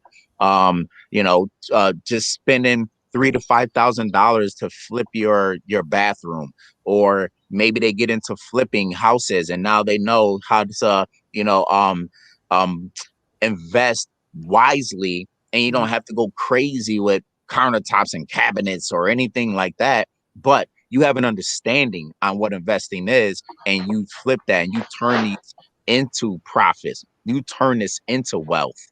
But investment starts with self. You know, if you don't invest in self, I don't care what you decide what you want to invest in. It's just not going to work if you don't have that. You know, that what we call a intrinsic in education, right? It's intrinsic and extrinsic motivation. Intrinsic motivation is that self-worth. I'm doing this because I feel good, because I accomplished it, I persevered, I overcame this goal, or anything like that. It was a challenge. Maybe I didn't meet the challenge, but I learned something about myself. That's intrinsic motivation, right? Extrinsic is, oh, if I do this, I'm going to get that Snickers bar. Or if Right. I do this, you know, they're going to give me some cake. Or now you're working because somebody else is controlling your outcome, Exactly. you know. So, you know, we got to find ways to flip that. And that's finding out what are their interests, what engages them the most, what's going to have them invest holistically in themselves, that's going to turn into an investment as they grow through life. And when we talk about life insurance and real estate and things like that, like you know, seriously, I've been interested in real estate years ago, but you know, it can be kind of a overwhelming industry to get into when you start talking about interest rates and all of this stuff that sounds Greek language, right? It could be intimidating. And now that I've gotten into it, I'm so mad at myself for not doing it years ago, you know? Right. So, you know, it's again, and part of it is take risk. Is the risk always going to pan out? No, but don't look at it as a failure. Failure only has definition when you give it definition. Oh, that didn't work. Okay, now I know what doesn't work. Let me try something else then. You know, so failure only has meaning when you tap out. Oh, that didn't work. Figure out something, another way to figure it out then. You know, problem solve, things like that. So I wish I would have done this a long time ago. You know, I love research. I love looking at trends. I love analyzing things. I love picking things apart, you know, when I in terms of, you know, charts and graphs and trends and things like that. And maybe it's the, you know, the part of what I do as a history major and stuff, because, you know, as history major, we're very analytical and critical about information that's presented. You know, nothing is Bible for I'll say for, you know, I can't speak for all history majors, but you know, nothing is Bible. I want to look at the facts. I want to interpret it. I want to see what are the trends in these facts. Where is it leading me? What conclusions can I draw? And it's the same exact thing when you're looking at real estate markets. Honestly, what are the facts? What are the numbers telling me? What am I seeing? I'll go back and look at a market from the past 3 years to see what has this market done. Is it going up? Do I see a trajectory? Do I see it doing this? But is the dip not that significant to where I look at it like, oh, that's too much of a risk. So, it's those things. And when you start investing in self and you start looking at those things as you grow and develop, and, that's where it starts. That intent starts with self, and it literally transcends to all aspects of life, but yeah, so yeah. Caicy, you said you got So something. the key word to intent is value. So value is the regard that something is held to deserve, and the importance, worth, the usefulness. So you can't teach intent, because then you're going to be you'll live through your kids. There's so many parents who are they want their kids to do something they didn't have the heart enough to do, or they didn't have the courage enough to do. So they'll have their kids do it. Well, the thing about it is, if you're not doing something that you love to do, you're going to stop doing it because you really didn't love it. You just did it because somebody wanted you to do it. I went to college 4 times. I went to college for CNA, well, to the medical assistant. I went to college for criminal justice, psychology, and CNA. It's trade school. So I went for. I don't do any of those. You say graphic design? I'm a graphic designer. I have another business. I don't just have Williams Life Alliance. I have Prestige Puzzle Photography and Graphics. That's because I love doing it. I love doing all that little silly stuff. But all my parents wanted me to make all this money and do all this stuff, but they wanted it. But see, the thing about it is, you can't teach someone their own intent. They have to see their own intent. They have to know why they're doing it. If you ask, that's why I brought it. I say, because one of my brothers went to school for business. I said, why are you going to school for business? I'll tell anybody, but why are you going to school for business? And I'm going to tell you why they go to school for business. Because it's a reason to go to college. A lot of kids that go play football go to school for business. But see, if a person ever wants to, if they were to say, I want to own my own business, oh yeah, go to school for business. Because then they're going to teach you finances, they're going to teach you taxes, they're going to teach you all the little things that you need to know for entrepreneurship that will help you run your own business on the back office side. But if you want to be an architect and you're going to school for business, but you want to work for somebody, you're in the wrong field. But see, they have to see the value. They have to see the value in what it is that they're doing. Value is different for every person. There's I'm going to bring this up. There's a guy that always talks about high value men. And I'm always that one that's like, because value, I'm very technical. So value to me might be different, but he thinks, well, if a man makes a, 6-figure income, makes him a high value man. To me, it doesn't, because, that don't mean nothing. Money burns. So to my value is that is different from what someone else may see as value. So when you're dealing with education, or when you're dealing with insurance or investing, you have to teach them, or you have to make them see the value in it, because everybody doesn't need it. It might not be important to them.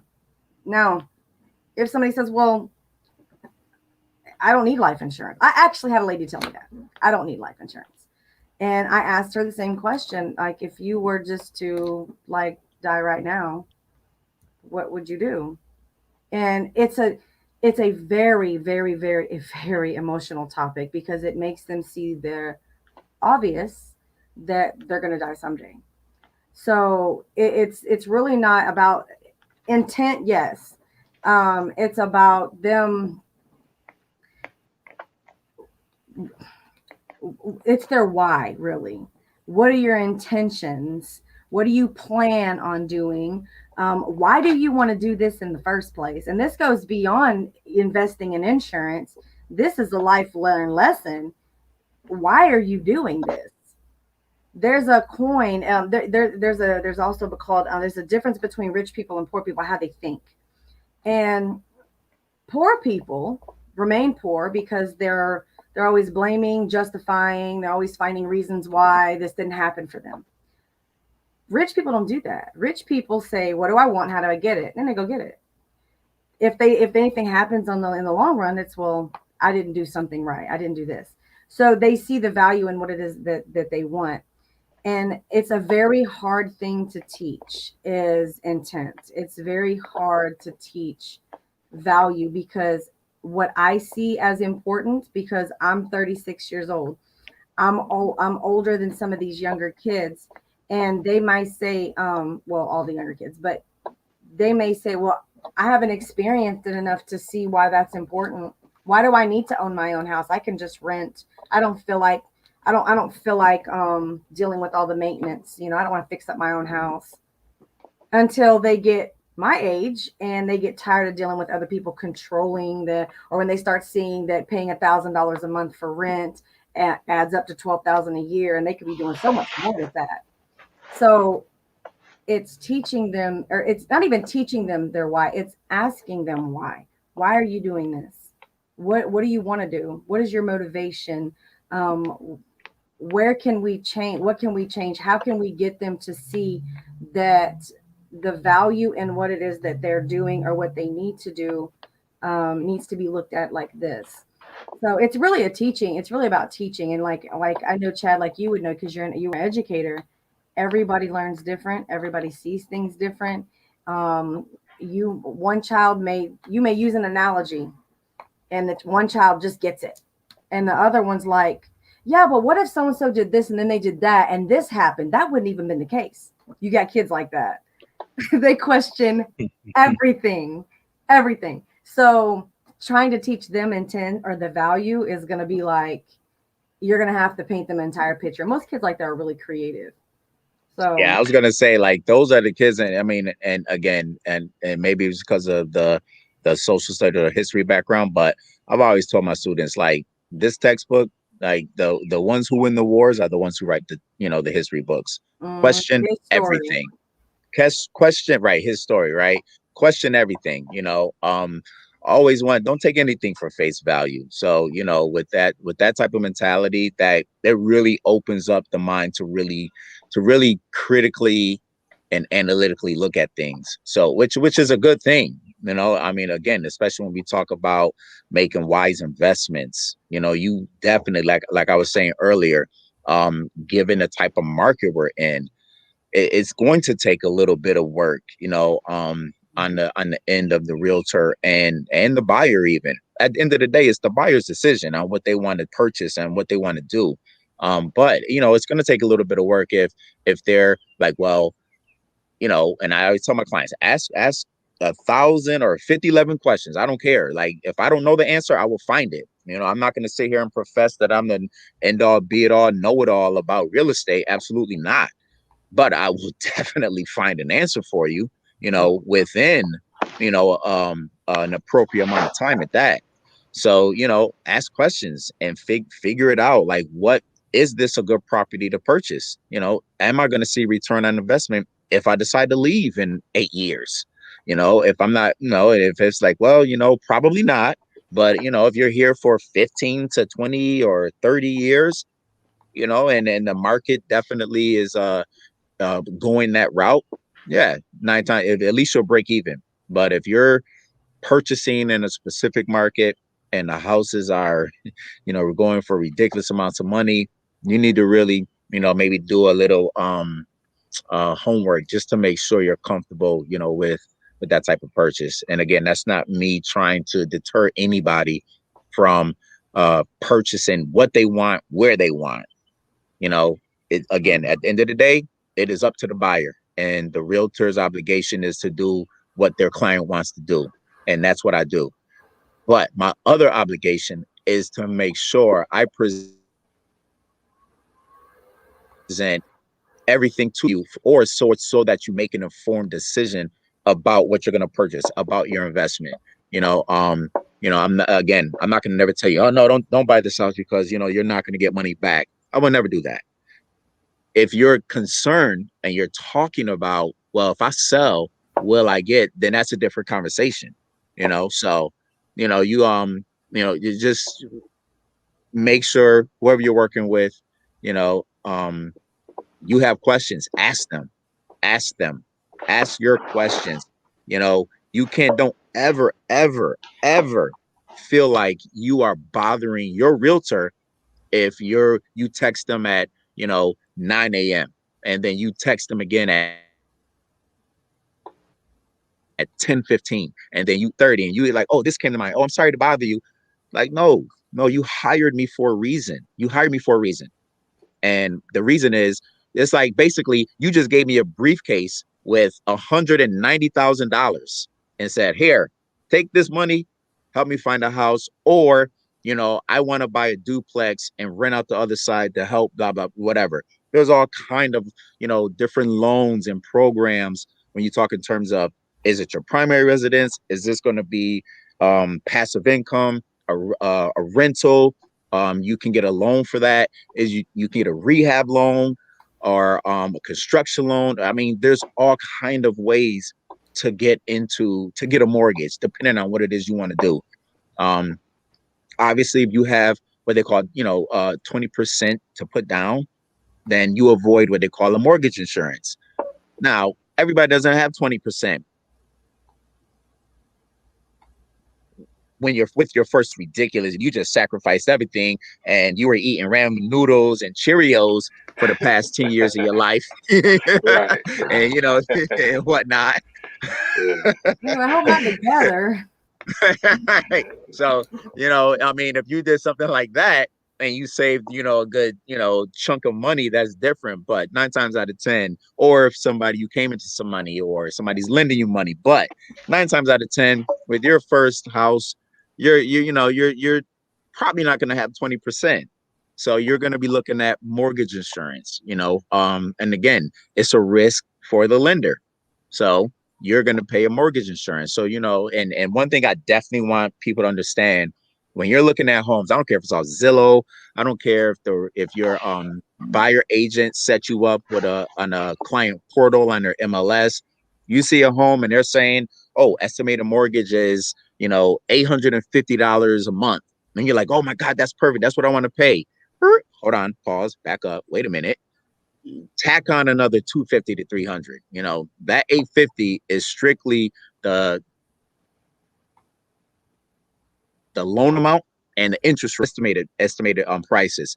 Now the other 250 to 300 is going to cover the mortgage insurance. If you're not putting on 20%, it's going to cover the taxes, which they'll generally, in our area, they'll estimate roughly 4,000 a year. It can be 2,000 less than that. It can be almost 4,000 more than that. So and then also homeowners insurance. So those are the variables that's not included when you're looking at a house on Zillow or whatever, and they're saying, oh, $800 or $925 for a mortgage. Add another 250 to 300 to that if you're not, so you have more of an idea of what you're working with. That's good to know. Yeah. When did you have something else? No. Okay. Yeah, when I made that statement about intent, I was talking about the individual. Like, how do you not necessarily teach intent, but more so help them to be aware of what their intent is, allowing them to be real. Because sometimes we have a tendency to be mechanical in the things that we do, and then when we're questioned about, well, why do you do that? Why do you brush your teeth that way? Why do you tie your shoes that way? Listen, and then when they ask you, you're like, dang, why do I do it like that? Why do I brush my teeth like that? Why do I tie my shoes? So it's like, Yeah. the reason why I asked that question is like, how do we make them, how do we help them find what their intent is. So sometimes, like we've said, sometimes people will place their aspirations on their children. They'll place their shoulda, coulda, wouldas on their children. They'll place their dreams and their visions on their children to do blah blah blah. And then the children, out of love and respect and admiration for the parent or the authority figure in their life, they'll go about it, even though, like you said, their passion may be cutting grass. But here you are, cutting on people, but you really want to be, but you're thinking about cutting some grass, but you're cutting somebody, you know what I'm saying? You're taking somebody's kidney out or some junk, right? So that's what I mean, by intent. I know that you can't necessarily teach a person intent, but just, kind of help them from an emotional, psychological standpoint, so that You can't. It's going to take time. It takes time for them to see what they really want and why. I mean, right. So, but I mean, you help them, you as much as you can, you give them the tools to kind of explore themselves, to my find sister out used why. to spend hours, and my mother would talk so much. Now, take it, my mother, I was a foster child, so I'm talking about my real mom now. She used to talk to my sister, and she would tell my sister that my sister spends way too much time on her computer drawing anime. And when you said anime, it made me laugh. She spends, and I'm talking about she can draw it on the computer. And so she came to visit me one year, and I seen what she was doing. And I said, why don't you sell that? Why are you doing that? Do you just draw that? And she said, yeah, I just draw it. And then, my friends might want it because it's something called role playing where you'll have different people create characters and then they Avatar, write like a an book. avatar type of thing. You know what I'm talking about? You It's like create this kind of like an thing. avatar for yourself. Yeah, I Yeah, understand. but they make these characters and then they write stories to like put these characters in like specific situations. And so I was like, wait a minute. Now I'm about making money. Look, I'm like, why are you doing that for free? I'm like, I understand you want to volunteer, but you could start a whole business doing that. And it's what you love to do. So that's the only way that I could think to like get them to, it wouldn't more or less be them teaching them intent, but getting them to see it. See, because when they're young, they don't see things that us older people, because most people mature when they're about after they hit 30. I think for women, if you ask my husband this question, he would tell you that women don't mature until they're 40 and men don't mature until they're 40. I think it's 45 or 50. He said, I don't know. But when you ask people that are up in age, we see it like that. We'll see like, whoa, you can do that? Like my oldest son plays football. And that boy can throw a ball. But and here's a perfect example. He can run a 5K in 20 minutes. Run it. And so I said, okay, well, why don't you run track? I don't want to run track. Why? You're good at it. Because he doesn't want to do that. He could do it, but he doesn't want to do that. So trying to teach them intent or trying to teach them the value in what they're doing, they're not going to see that until they get a lot older and they start going through things. Or like in your instance, Chad, I'm sure you've ran across people where you've sold a house and they're like, oh, I want a handyman special so I can flip this house because I've been watching HGTV and I want to flip this. Okay. So they go and then they get this experience where they're like, I hate this house. I want a new one. They don't want to do that. They have to hit that experience where they're just like, oh God, no, this is too much. That wall needs to come down and this one. And then when they start doing it, they're like, oh, I hate this. I hate this. I want a new house. But they have to see it through experience. Right. Yeah. I mean, when you talk in terms of people buying houses, like, and I think about when I was when I purchased my home, when you drive into a neighborhood, you just get a feeling. When you walk into a home and, that's, something that, I tell my clients, like, can you really picture yourself living here? Do you have that feeling like, yes, I want to put an offer on this house, or I usually put an offer in just for the sake of putting in an offer because, houses are going off of the market and you just really trying to get a house. And then, like you said, Caicy, you get in, you start doing things and you're like, I don't even like this neighborhood like that anymore. Or, you're not even a year in, or, you start feeling like, I'm not even feeling this house like that. So, again, when you talk in terms of investor, that it is where you want to be and that you are comfortable with, what you're about to spend for it. And things like that. So your intent is even on the other side of that coin, with, intent with self, like what are you trying to eventually accomplish out of this? When you talk in terms of buying land or, property or a house or something, there's a lot of intent. What is your intent when you purchase this house or this land? Like, what is the end goal? So, in education, we call that backwards design. When we lesson plan, what is the outcome of the lesson that I'm planning? Right? I don't care if it's going to be down to the lesson for the day. If I plan a lesson that's going to take a week and it's like segmented for different chapters, there's an end goal and I'm going to backwards design. So the whole lesson plan, when I go to the day before, whether it's a project or whatever, what is the end goal? And I'm going to back it all the way up to day one when I introduce the topic. You know what I'm saying? So, backwards design. What is your main goal? I don't care if it's like we say, I want to build wealth 20 years down the line. Okay, backwards. What steps do we need to take to do that for 20 years down the line? Or I don't care if it's, look, I just want to start a home to build some equity and I can sell it in another 8 to 10 years. Okay, well, now we really need to do some due diligence. Let's look at that market and let's look at where it is you're trying to invest. Are you specific or are you flexible? Things like that. The more flexible you are, obviously, the more opportunities in terms of investment and properties will open up for you. If you're like, oh, I only want to be in Henrietta, well, you're going to limit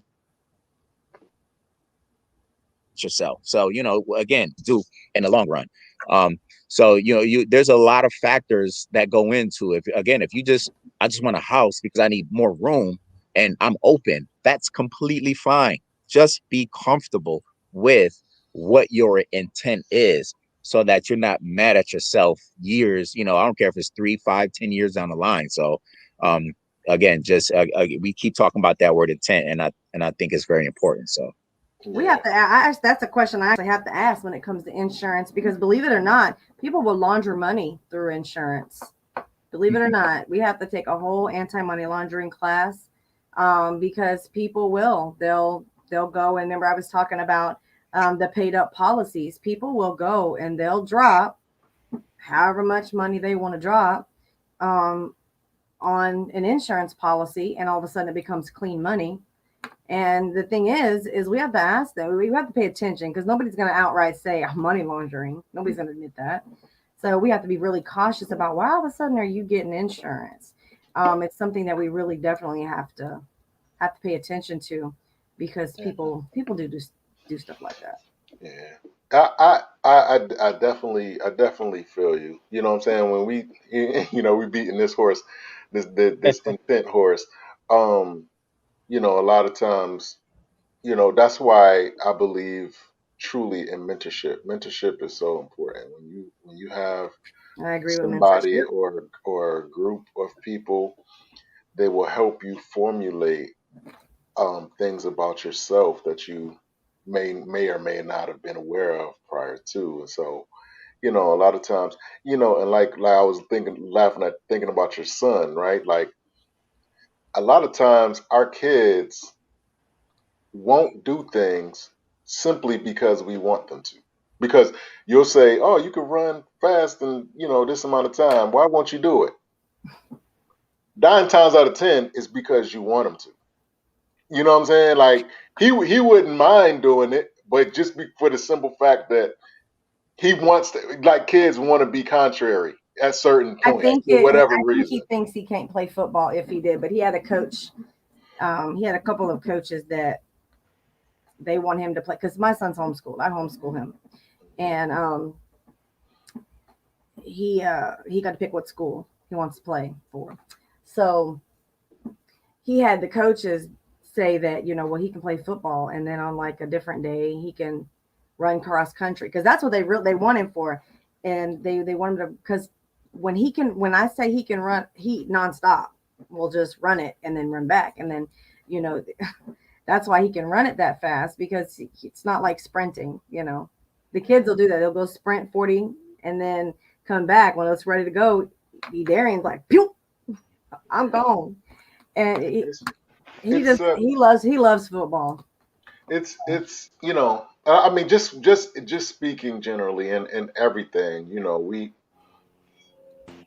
it's a matter of self-reflection and self-honesty, you know what I'm saying? Like, even in like dating, when you meet a person and you realize that the only reason you even spoke to that person was because they were appealing to the eye. Really, you really didn't have no real I teach that beauty is general betting. general general interest in them. But then you Mhm. can't realize that until you actually engage them. You know, you know what I'm saying? And so Yeah. if you know, and it's the same thing in this situation. If we don't engage what our true intent is on any given thing, you know what I'm saying? Mhm.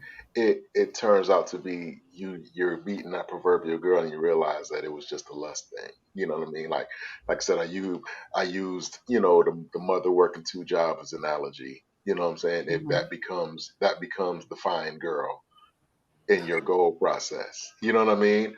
And so once you close the deal and you get her off them two jobs, what's she what's your did you really love it? You know what I'm saying? It's people that's working jobs that have been working jobs 10, 15, 20 years. They hate it.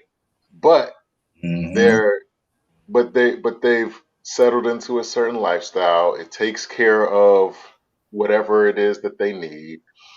Um, they're too tired or afraid to try They're any content. try anything and right to try to do anything different or new. And so it puts them in a position where they're just on this hamster wheel. So I had to it's just crazy. I was good being a leader, being a manager, managing teams. To me, I guess I was good doing that. But one summer, I was helping one of my friends. She owns a cleaning business and she was short on staff, so I went and helped her. And she was straight up with me. She was older than me, of course. Yeah, I think I want to say she's like 15 years older than I am. And she just was straight up. After like, I want to say I helped her for about a month.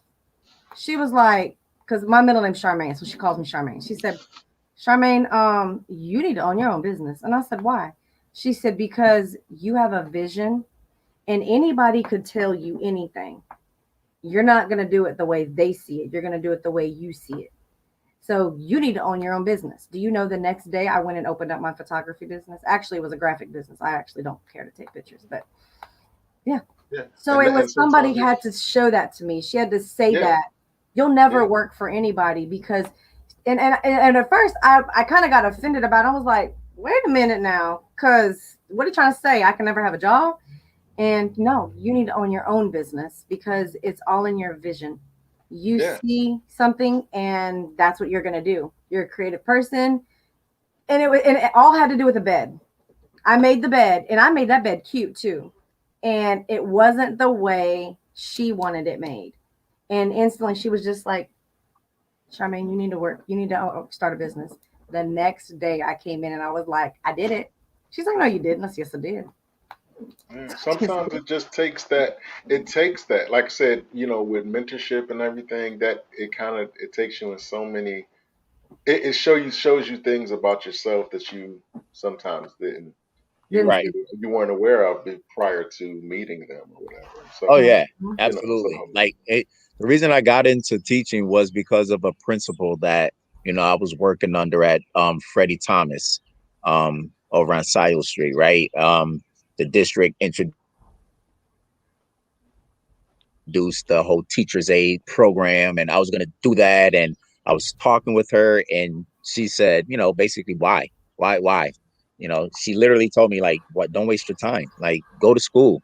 And, you know, and again, when we talk about people seeing something that we don't see in ourselves, she saw, you know, I'm just being me. You know, I'm who I am. I'm not being somebody I'm not. I'm not trying to be somebody I'm not. I'm not sugarcoating anything or whatever. I'm just who I am across the board, you know?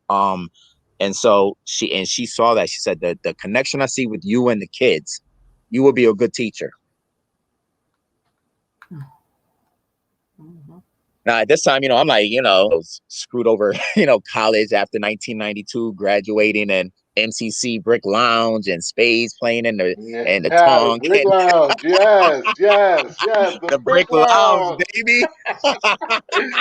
Had to take it Yes, back real quick there. yes, sir. Brick Lounge. All right. Yes, sir. Yes, sir. Yes, sir. I spent a lot of time in that Brick Lounge too. Yeah, so did I. It was a Yeah. lot of time where the only class I passed was gym. Right. Ah, wow. Wow, wow, wow. Right. Yo, You know, I'm playing throwback, spades. throwback, throwback. I'm making them cars talk, Mike. I Yes, make the sir. cars talk. Yes, sir. Throwback, baby. Throwback. Yes, sir. I, Yeah, I can that's a have big two throwback. spades. Like 30 Wait, I years can have two ago. spades, but I'm gonna tell you, I'm gonna get you 7 books. Yeah. Yes, sir. Yes, sir. But yeah, man, it's so much bought into it. I knew, going into this interview that we was just gonna kind of scratch the surface of everything. But I think that a lot of pertinent and valuable information was shared here.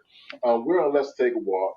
I'm here with Miss Caicy Williams and Mr. Chad Anderson, and we're talking about the importance, kind of in the theme of financial literacy. I've kind of been on that kick for the last few weeks, actually last month or so, and so this is just another arm of that whole ideal of financial literacy.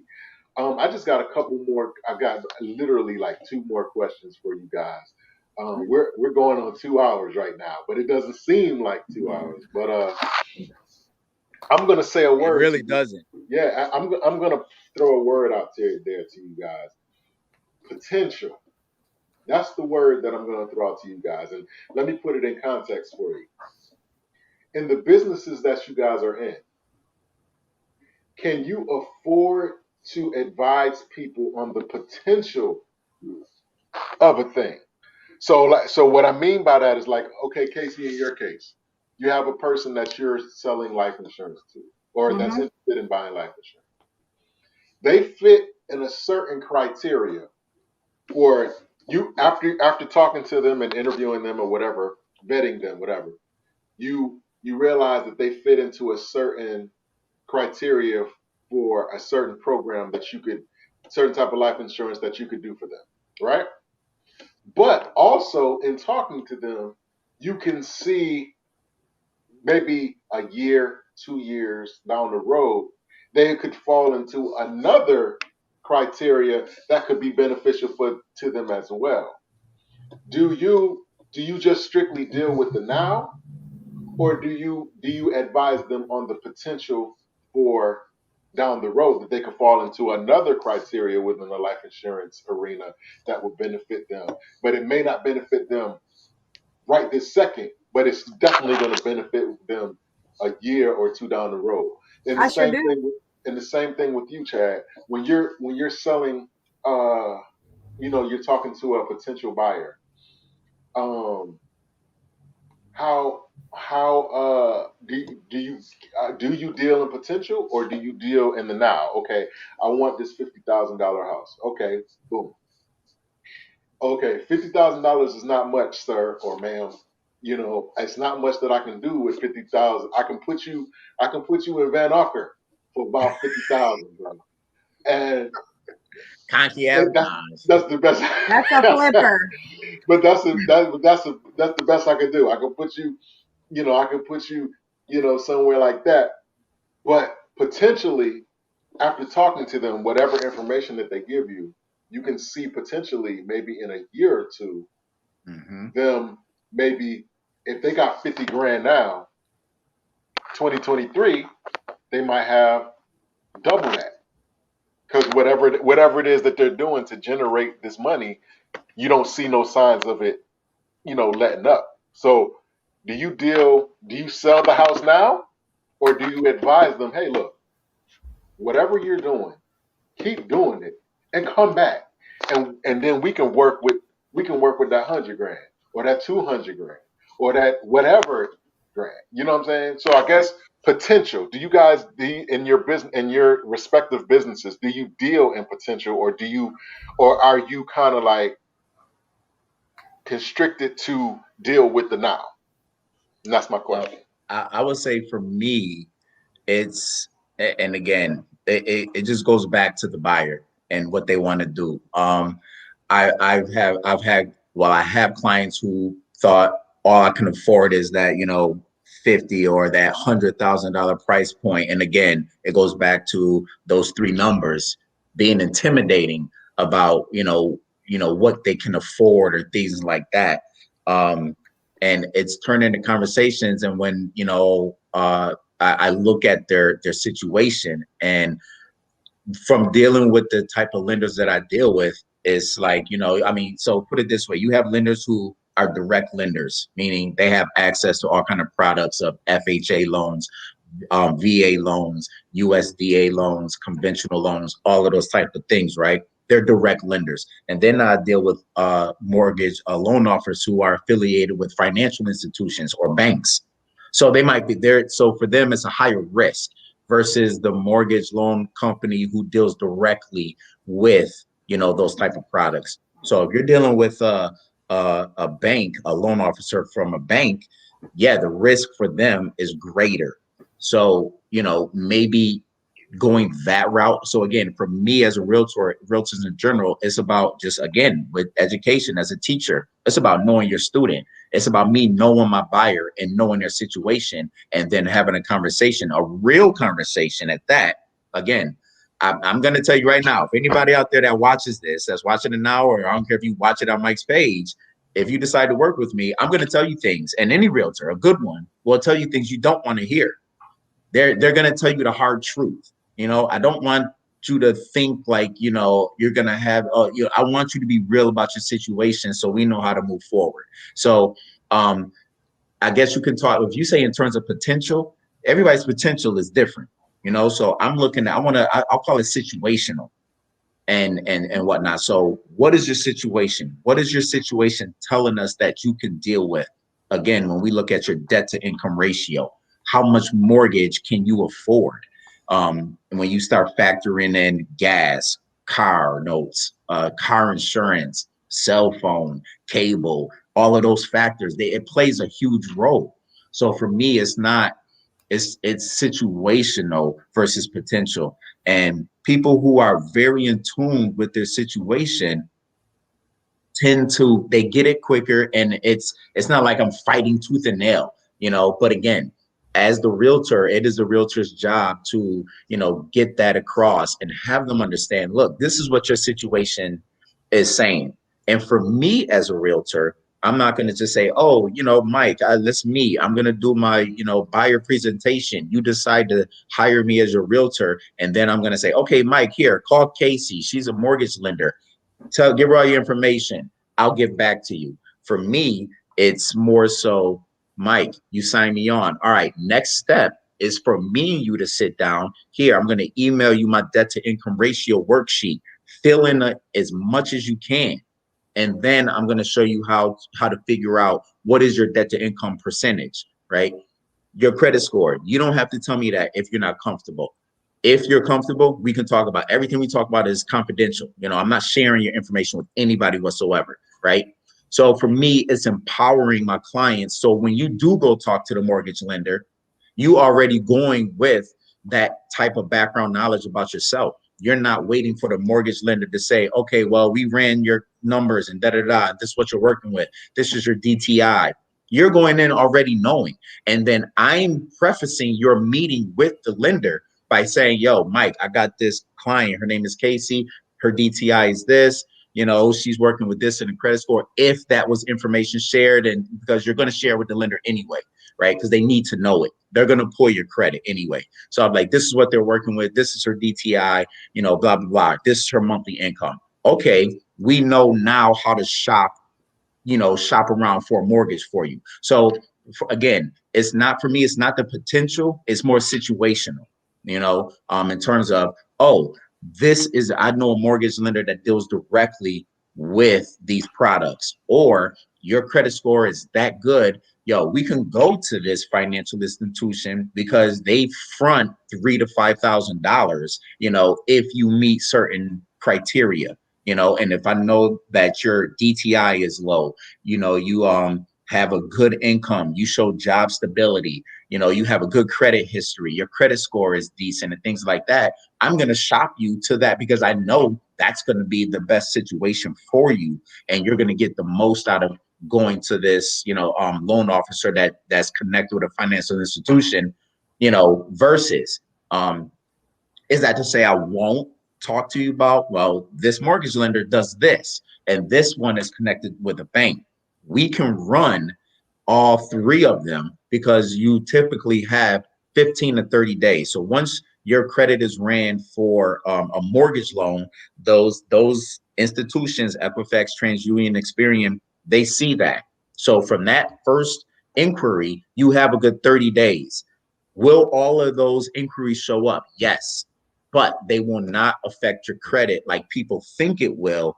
Oh my God, it's not like a car loan. When I got my car, I had I got like maybe 8 different letters that came in the mail saying, well, thank you for applying, Mr. Anderson, but unfortunately, I'm like, what is this? Wait, what? And I already got the car, but that just shows you, like, when you talk about cars, they're going to they just going to throw your stuff to anybody and who's going to bite to give you the loan. With a mortgage, it's more so, let me help you understand your situation so we know how to shop around for the right mortgage that's going to benefit you. So we don't have to keep running your name to like 8 different, loan companies or mortgage or loan officers or whatever. So again, for me, it's more situational than looking at potential, if that makes sense. Mm-hmm. Can't hear you, Mike. Absolutely. I read his lips. I know what he said. Yeah, I was trying not to get the background noise outside. It's okay.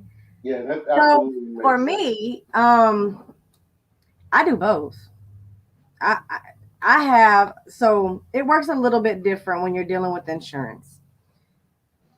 Uh, for instance, let's say somebody is incarcerated, That's or not getting charged.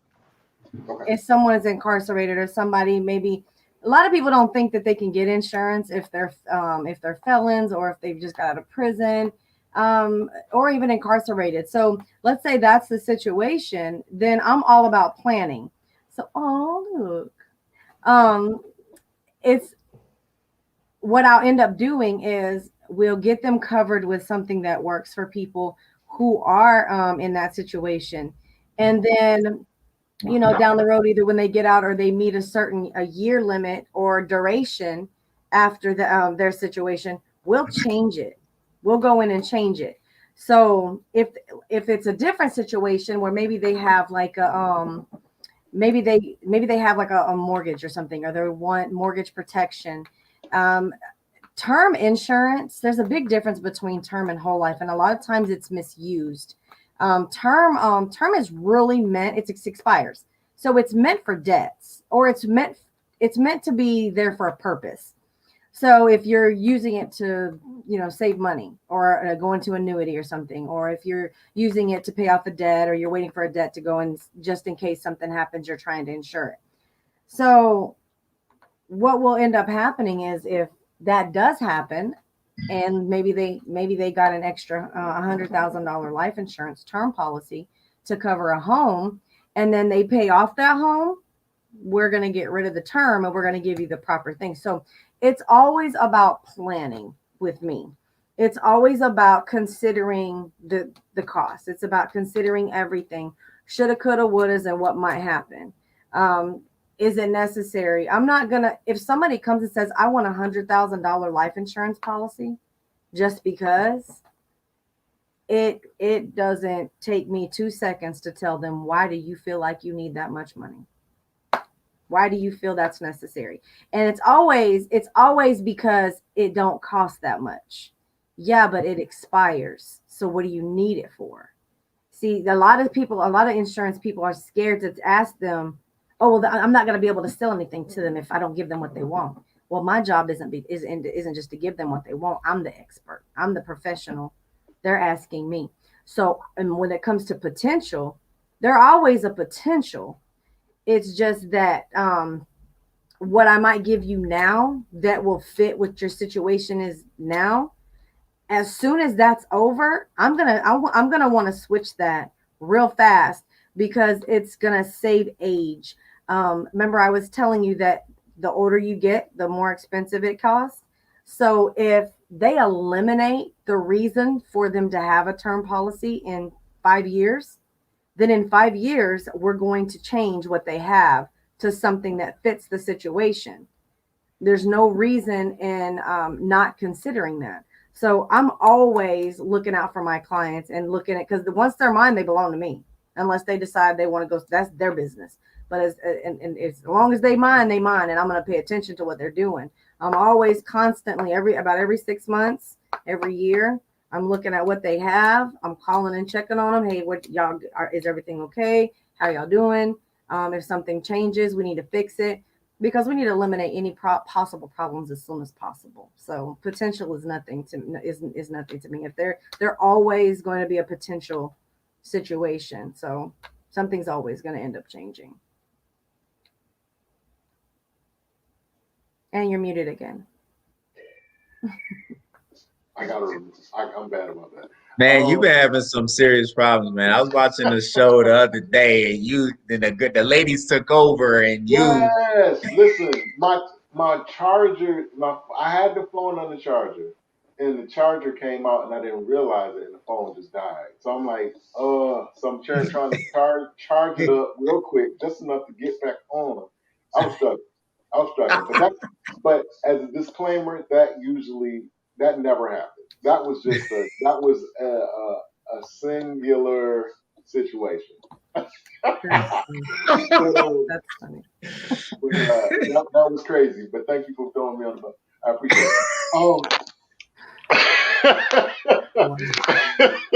uh,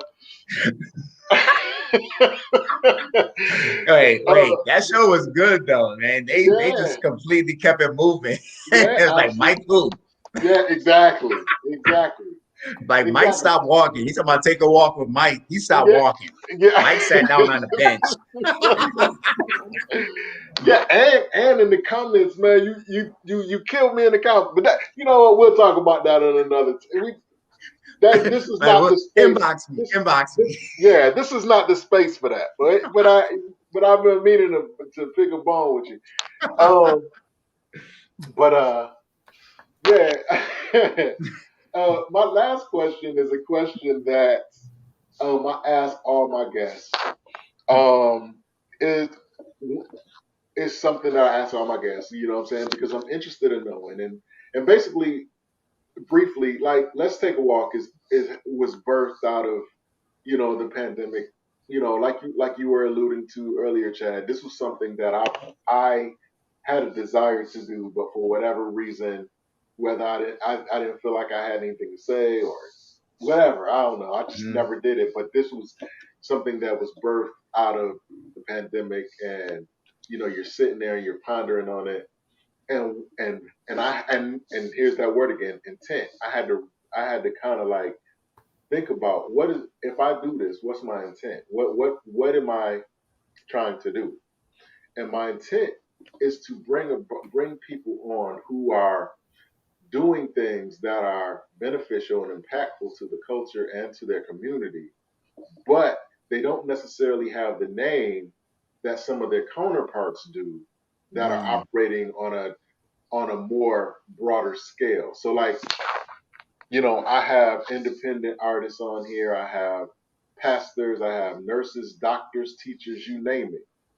And if they're doing things that are impactful, like I said, that are affecting their community in a positive way, and they're performing at a very high level, why, I've made it my job to kind of help to be a part of their journey, to kind of illuminate what they're doing. You know what I'm saying? Because why shouldn't you have as much attention as Century 21? You know what I'm saying? Or some of the other ones. You know what I'm saying? Why shouldn't you have some of the same attention that Allstate has, or some of these other, you know what I'm saying, other insurance companies have? Well, you know what I'm saying? Why not? Possibility. Yeah, why not? You know what I'm saying? Right. Um, and so that's my, you know, that's my intent. And so like, and plus, I'm really a fan first. Like, I'm a fan of you guys. If and you might think that's funny, but I'm a fan of people who take the bull by the horns and actually take the chance to go out on a limb as particularly when they're servicing people in a direct way. And what you guys are servicing people in a very direct way. You're not just creating something, putting it on the net, and people are ordering it. You're actually sitting down with people. You're actually talking and interacting and learning about their families, learning about their finances, learning about their health, learning about, their whatever makes them tick. And so that's super interesting to me. And I always question what would make a person want to go to that extent to, you know what I'm saying? Why do I try so hard to know another person's business like that? You know what I'm saying? Like, what drives me to want to put a person in their dream home? You know what I'm saying? What makes me want to help somebody get a certain type of life insurance that will benefit them for the rest of their life and their family for the rest of their life? What type of person? You know what I'm saying? What drives a person? But basically, that's the premise of, L Talk. Let's take a walk. So, like I said, this question is something that I ask all my guests. You know what I'm saying? Once I ask it, I just, you guys just take a second, think about it, and then give me the most honest and transparent answer that you can give. I know I don't have to say that, but that's part of the disclaimer, so bear with me. Okay, so the question is, what would have to happen in your life, if it hasn't happened already, for you specifically to consider your life a success? What does success look like for Caicy and Chad specifically? It's already on. I don't think I need a second to answer that. Should I take a second to answer? I mean, if you got an answer, do your thing. I just No, it's usually up from here. It's just up. If you know, it ain't no. I'm considered a success when I tried something and it worked. When I tried something and it kept going, it's success. I've had my photography business for almost 6 years. And as long as I'm doing something small or I'm taking care of somebody's um, pictures, and because I'm a master editor is what I am. I take pictures because can't nobody else. The only reason I add stuff is because can't nobody else do it. So they want to take pictures? I do it. I take a picture. I go edit it. That's what I do. I'm a master editor. I'm a graphic designer, do logos and websites and all this stuff. As long as I do policy reviews for free. Somebody tells me, I already got life insurance. Let me see it. Let me see it. Because I'm always going to end up saying, I'm either going to show you something that you don't know about it. I had a man one time, he did not want to give me his policy. I said, well, just let me see it. It's for free. And I ain't going to. When I tell you, he thought he had a $3,000 life insurance policy, and he thought that his son was getting that and he didn't have to spend nothing else on his burial. I'm always telling people stuff they don't know. And when that stops, which that's not going to ever stop, but when it does, that's when I'm going to be like, okay, well, I guess it ain't up from here no more.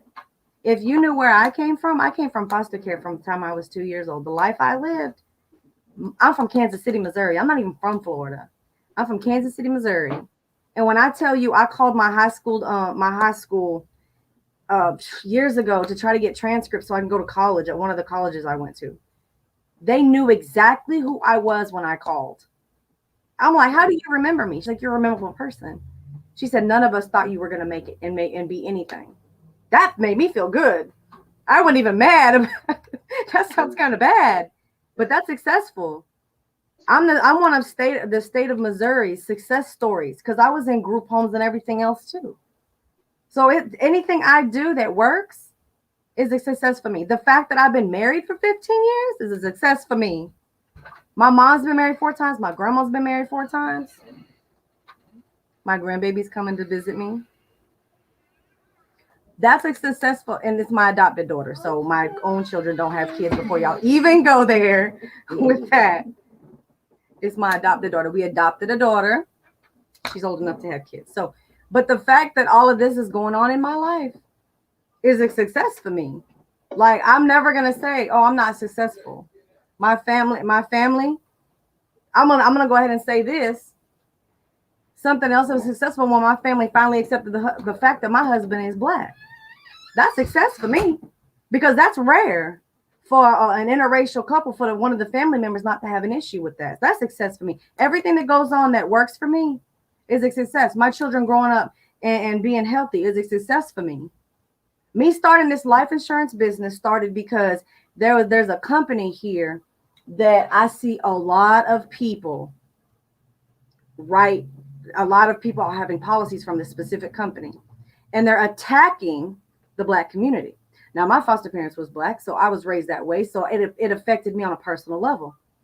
So I said, you know what? I got something for them. And I went ahead and got my license, and I started my own business, making sure to combat problems like that, making sure that when I see somebody who has a policy that I see it and you know what's in it, and it's the right, and it's exactly like if somebody has something and I would have wrote them that, then you need to keep what you have. I have no problem being honest with people. And even if I lose money, I'm going to keep it that way because that's the kind of person that I am. So it ain't going to take me 2 seconds to tell you that I am a success story. I'm going to keep it that way. I'm going to keep a success story.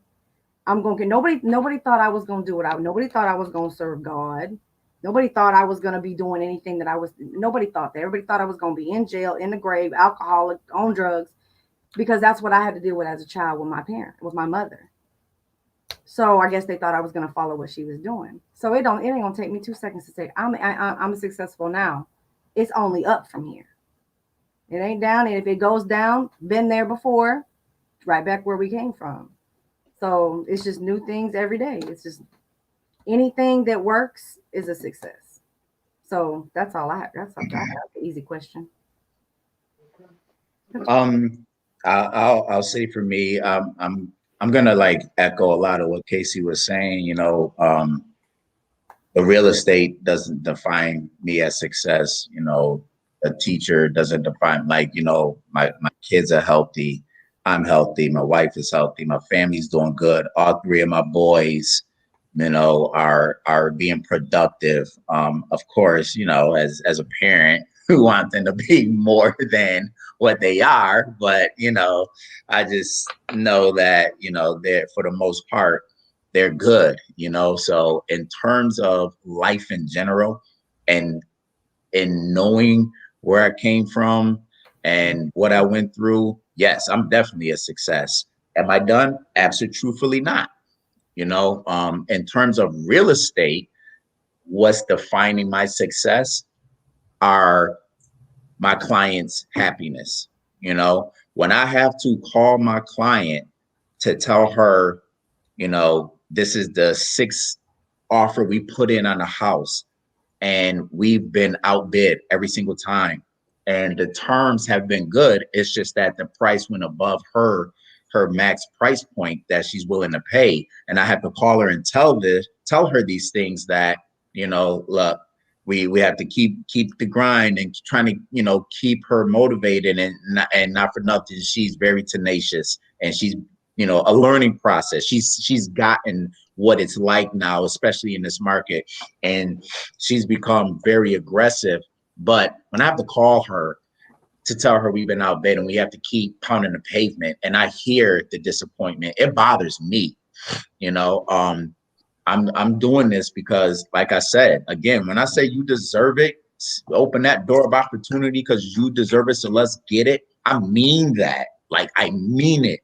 And again, when I refer everything again to history, not everything, but most things. But when I see the historical context of what land ownership does and the benefit of it, and how it was only for specific groups of people, predominantly white males, and the rights it gave them during those time periods, like now, like again, like we deserve this. There's no reason why we can't. So for me, success is just, I don't care if it's a tenant. I've helped, I've had a few clients that I've helped get apartments. And if they're like, oh my God, Chad, this apartment, I want it, and we get it and they're happy. And not everybody everybody doesn't want to be a homeowner. So if your apartment is your thing or whatever, and they're happy and I hear the happiness in that, that's success for me. I don't care how many houses I've helped people buy or how many houses I've sold. Success for me is knowing that my clients are happy with my services. That's it. That's all I really care about, honestly. I really do. Look, I'm not stupid either. Like, of course I want to make money in this. Like, you don't work for free, you know what I'm saying? So, but that's not my sole purpose, honestly. And people who know me, that know, my character and things like that, like they know I'm genuine in what I say and how I feel and things like that. And like I said, I don't sugarcoat nothing. I'm not going to. What's the benefit in that for me? What's the benefit of that for you, for a client or anything like that? So again, success for me is knowing that my clients have been happy with my services and they know that I go to bat for them every single time. And I'm doing all that I can to make this process, as smooth of a transition as possible and educate them as much as possible, and again, it's not all me, and that they understand that I need to do my part. You can't just want and want me to do things, but then you're not doing your part, because I can't go scream on the other side if they're not meeting deadlines or anything like that, if my clients have not done their due diligence and getting everything they need to get together. So success for me, like I said, is educating my clients, empowering them, and then being happy with my services at the end of the day. That's all I care about. Everything else will take care of itself. Mm-hmm. I'm gonna agree, and I agree with that. Like, as long as I'm doing what I got to do, see, because every time I add a service to something, it's always because something negatively affected somebody else. And like policy reviews for free, that had to do because there's so many people that didn't know what they will. People do not read their policies. They don't. They get them, they put them in a folder, they put it somewhere. They do not read it. So me reviewing their policies had to do with being able to help them. I wasn't doing business center at all in our graphics business. But what ended up happening was I went somewhere for something else, and there was somebody at this location that was doing logos and business cards, designs, and stuff like that. And they walked in, and it was somebody I knew personally, and they showed this business card, and it was ugly. Oh, it was terrible. And I found out that they were charging like $300 for logos, which is that was absurd for that what they had, and the business card was terrible. And I said, this is so wrong. Like, people shouldn't do this. This is not I want to say humanity. What's the word? Like, it's not ethical at all to treat people or to take advantage of people because you can do something that they can't. That's just wrong. And so I went home. First thing I did was I called the girl because I knew her myself, and I told her that it was ugly. And then I tried to teach her. I brought her to my house, and I tried to teach her how to use systems that will help her be able to do better. And, some people just don't have the vision to do things. So about a week later, I decided to add it to my services. Stuff like that makes me feel successful. Things like that. Things when I'm helping somebody and I see it. Somebody asked me, so I can help people get their life insurance license. If they want to be a life insurance agent, I can help them and I can teach them how to do it. I can, show them how to do things. And so there's a lot of people in Putnam County, because Putnam County is the poorest county in Florida. And there's a lot of people that want to do stuff, but they don't have the money to do it. And so I had applied for a grant. It was for I think it was, I want to say it was for Black owned businesses. And they look at me, and they asked me why was I doing that? And I said, because I want to be able, those girls who cannot pay for those licenses, or don't have the money to invest in school, or don't have the money to go to the state of Florida and get their license and their background checks. That's what that money's for. It's to help somebody. So when I'm helping somebody, that's what makes me feel successful. As long as I'm helping someone other than myself, it's like doing something that nobody else is doing. And as long as that's happening, then that's what's going to make me feel successful. And if I don't feel that way, I'm going to find somebody to help. I put a challenge on Facebook the other day. It says, challenge of the day. I challenge y'all to do something for somebody and not charge them. That's success. That's awesome. Well, listen, we have been on for approximately 2 hours and 21 minutes. You're going to have to edit this. Which is by far, you can edit in the slide. which is by far the longest interview that I've done thus far, which is not a complaint. I'm just really, you guys are history right now. But Daddy's never gonna bring us on anymore because we talk. Right, he's like, yo, they talk too much. Nah, not at all, not at all. Quite the contrary. I think that a lot of valuable information was shared, and I think you sparked a lot of thought. You definitely sparked a lot of thought in me. So I'm sure that our viewers definitely got something out of this. And I appreciate you guys taking the time out to come and sit with me and share, your experiences and in your process. And I appreciate your transparency and your forthcomingness and everything that you're doing. And I absolutely wish blessings on everything that you guys have coming, that you guys have going on, and potentially, there's that word, going forward. If somebody wanted to get in touch with you concerning, questions about life insurance or investing in real estate or buying a home or whatever, respectively, how could they get in touch with you? Caicy, you can start on. If anybody wanted to get life insurance, which is a good idea to do so, especially if you do need it, we can always go through the financial part of it. And if they want to do that, they can always call my office. My office number is 386-385-1913. My extension is 1247, 1247. And or they can always email me at caicy.williams@williamslifealliance.com.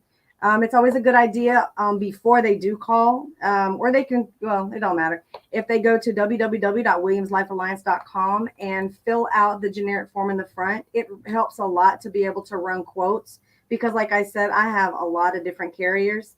And so all the information that's there, it's no sensitive information, no socials or anything. I don't play that.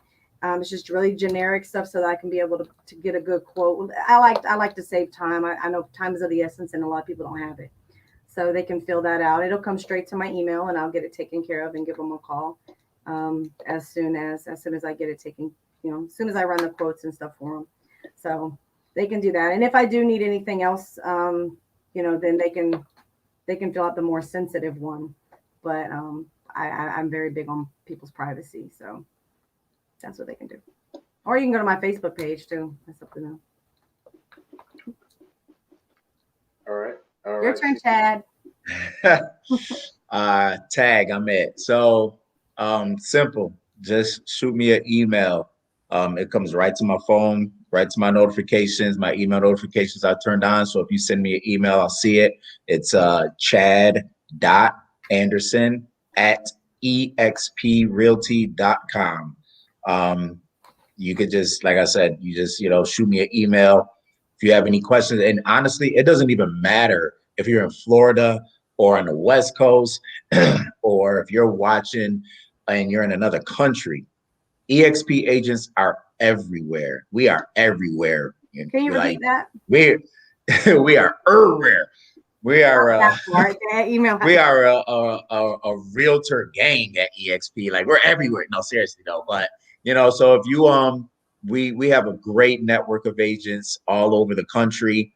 If you're just like vetting agents and you want to just like ask questions, you can still hit me through my email. Like I said, chad.anderson@exprealty.com. And you know, tell me where you are. If you're not in New York, if you're not in the Rochester area, it doesn't matter if you're in Buffalo, Syracuse, Albany, Ithaca, New York City, wherever. Adirondacks, you want to buy a cabin, you want to think about Airbnb, whatever it is you want, you have questions, contact me. I can definitely, give you a slew of realtors for you to vet and ask questions, and then you choose who you feel kind of fits, the way you're looking to purchase or invest. So, like I said, it doesn't matter what state you're in. There's EXP agents everywhere. So. Okay, so you're not I see I'm licensed in Florida and Georgia, and so you're only licensed in New York. So if someone would have to actually speak to someone else that was licensed in the state that they're looking. Yeah. So we EXP agents, we have like a Facebook account, but it's strictly EXP agents on this particular account. And within that account, we have a number of groups, and one of them is the referral network. That I don't know how many agents are on it, but I've networked and connected and referred a number of buyers in other states to other EXP agents in other states, and I've come to build some really good relationships with some EXP agents that I haven't met, face to face. We've talked on the phone, we've messaged through our workplace chat and things like that. And there's some good people out there who are like-minded, client. I mean, of course, it's always client first, but there's agents that go above and beyond, and some who have taken very good care of some of the referrals and whatnot. So again, it doesn't matter where you are. You just want agents to just talk to. Again, you can email me, tell me where you are if you're not in New York State or if you're not in Rochester, and I can definitely help you out still. That's awesome.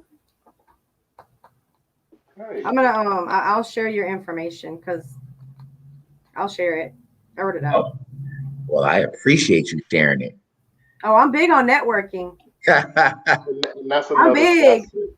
Facet. That's another facet of let's take a walk too. You know what I'm saying? Bringing together entities that ordinarily wouldn't come into contact with each other as well. You know what I mean? Like, Good idea. just making this connection is really dope for me, and just the thought that this could materialize into some sort of partnership or Yeah. some type of collaboration is absolutely dope. So yeah, you can do. You can always for if you need logos and websites, you can go to my other page too. Okay, we got. You can network that part. I was gonna say, we can chat a little bit offline, Caicy. Look, Mike played matchmaker. He played business matchmaker on this. Let's take a walk. And what's the name of the series that you do? So the videos I was doing was called the Center Report, and I will say it served purpose, right? But I got so used to doing it, however, the past couple of months I have gotten ridiculously busy with the number of clients I've signed on, in terms of buyers and sellers, and it's kind of a one-man show, but it's not. I definitely have people in the background that are helping me out a lot, and I so appreciate them. But, in terms of the Center Report, that was me just taking my phone out with a tripod and, recording myself, and I'm editing everything on my phone through the iMovie app. And, it's a process. It's a lot.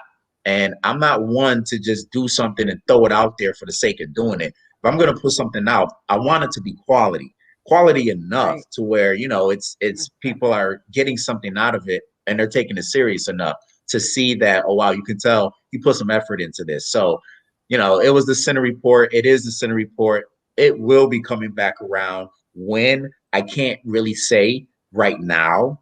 However, as things start to, progress, I'm starting to look at, who else can I bring into the Senate team that can help out with certain aspects, because, to help with marketing, to help with my, manage my Facebook and things like that. So I'm definitely starting to broaden my horizon in terms of how can I make this more efficient, because it is a lot for me to just try to do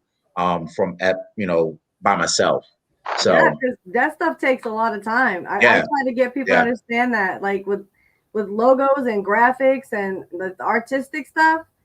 I'm not one of these people that's going to make you a logo in 20 minutes and charge you $20. I'm sorry. I draw my stuff. I don't use clip art. And that once you get into that kind of stuff, like if you call my office, there's like this, it makes this noise, and then that's me. I had to edit that myself, and all that stuff takes a lot of time, and people don't understand, especially when you have good quality. You're gonna have to pay for it. So well, that's absolutely awesome. That's absolutely dope, and it absolutely does my heart good. You done networked 4 businesses. Absolutely. You got Esish Puzzle, you got Williams Life Alliance, and you got Chad's EXP, and then he just started talking about videography. I guarantee people will be calling about that.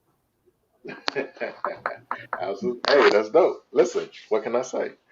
I wanna first I want to thank you guys for coming on again, but I also want to congratulate myself, because I was a genius for putting this together. So I want to take a moment to recognize. I want to take a moment to recognize myself for being the visionary that brought this to bear. So I wanna Pat your back, right? Pat yourself on the back. That's that brick lounge education, Mike. Yeah. Yes, sir.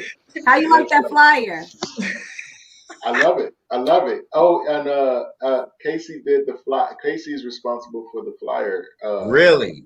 Yeah. That was dope, Caicy. I was like, okay, this don't look like his other flyers he's put out there. I like this. It had to be extra. Right. Okay. So, had to be different. When I'm in there, if I'm gonna be set, I gotta be different. Okay. There you go. Can't be like everybody else, because then you're just like everybody else. Right. That's what makes us different from Watson Realty and Century 21. We're different. Wow. Okay. They have to do that. We do it out of our heart. Yeah. Okay. Now, with that being said, man, like I said, I want to thank you guys for coming on, man. I don't want to hold you guys no longer, because I know y'all got about a zillion things that you guys could be doing, and I know your family's waiting on you and stuff, too. Man, my family left. I done already cooked. I done cooked to care myself. I think my buddy who live here, I don't even think they're here anymore. I think I'm at my friend's house by myself. All the seniors ended up coming here to do pictures, and now everybody's gone. So I don't know. I'll find somebody. I'll go through his refrigerator and make a sandwich. Hey, that's what friends are for. That's what friends are for. Exactly. I want to thank you guys again, man, and I appreciate you. And I look forward to having you guys on again. Like I was telling the group last night, this whole panel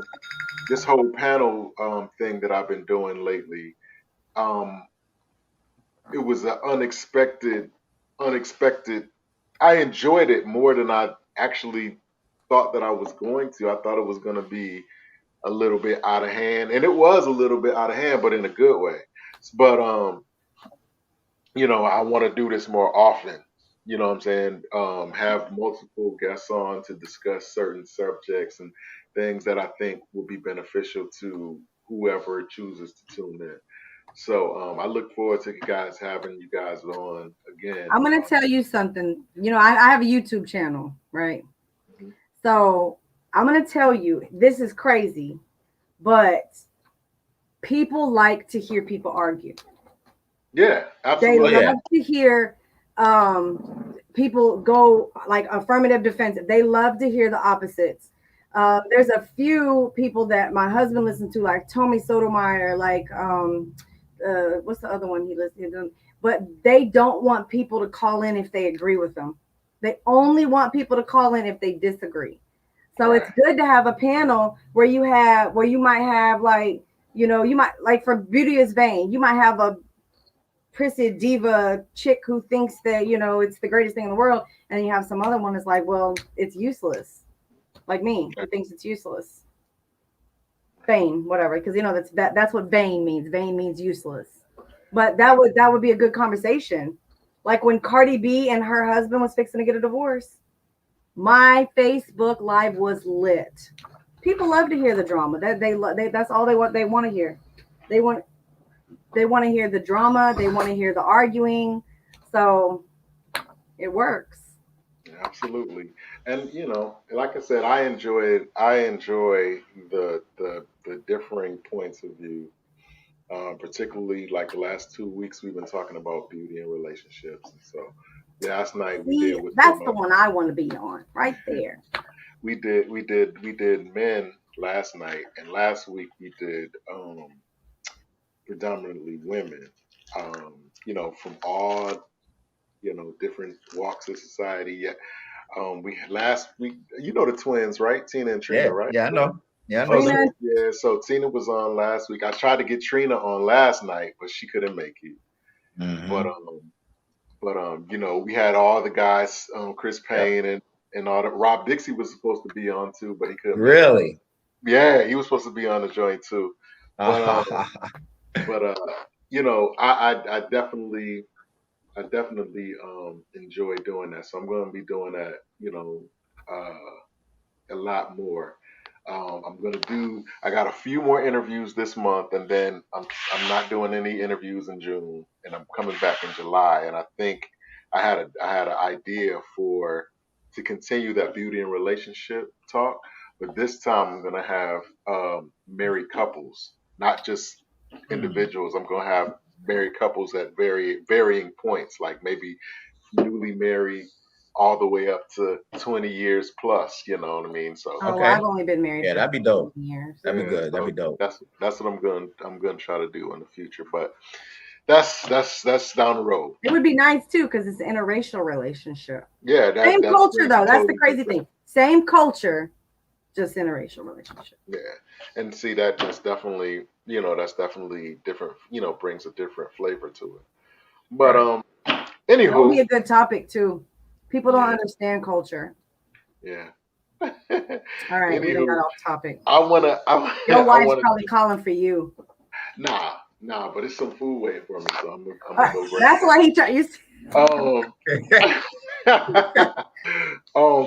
But I thank you guys for coming on, man. I wish blessings on your family and all your businesses and everything. Thank you for having us. I want to give special thanks out to your friend Chad for allowing you to use his home and all that. So, it was like a last minute thing because I live like maybe like I don't know, it's probably like a 6-minute drive down the road, and the kids were coming in, and I was like, you know what? He told me, he said, if you need to just use my laptop, you could do it, whatever. So then when they got close to 6, I was like, yeah, let me just go ahead and just jump on. So instead of driving all the way home, so trying to cut down on had I known you were going to be on here for 2 hours and 40 minutes, I just would have went home. Right. Well, that's a history. That's a record. Right. But nah, man, appreciate you, Mike, man. I appreciate the invite, man, and just let me come on and, give my 2 cents and things like that. Like I said, real estate market and real estate industry, it varies. And like I said, I don't want anybody to take anything I say as Bible. It's, me, my interpretation of the market. And if you definitely want to, know more and things like that, like I said, chad.anderson@exprealty.com. We can talk about it, figure it out, work through it together. So, and that's what I do. And that's what I have a passion for, research and analyzing things. So appreciate you, bro. All right. No problem, man. All right. Y'all have a good rest of your evening. Yes. Mike, go eat.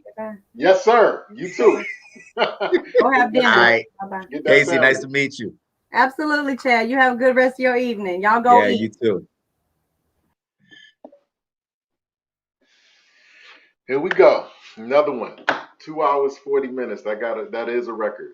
But I believe that there was a lot of profitable and valuable information that went forth. So please check if you weren't able to watch it live, you can go on my page, Mike Robinson 11, or Let's Take a Walk 2020, both on Facebook, or you can go to YouTube and check it out. Let's Take a Walk featuring Chad Anderson and Caicy Williams. You can check it out. Please like, share, and subscribe. Hit that notification button too. We're trying to get the subscriber base up. And I thank you guys for coming on, man. I'll see y'all next week. Let's take a walk.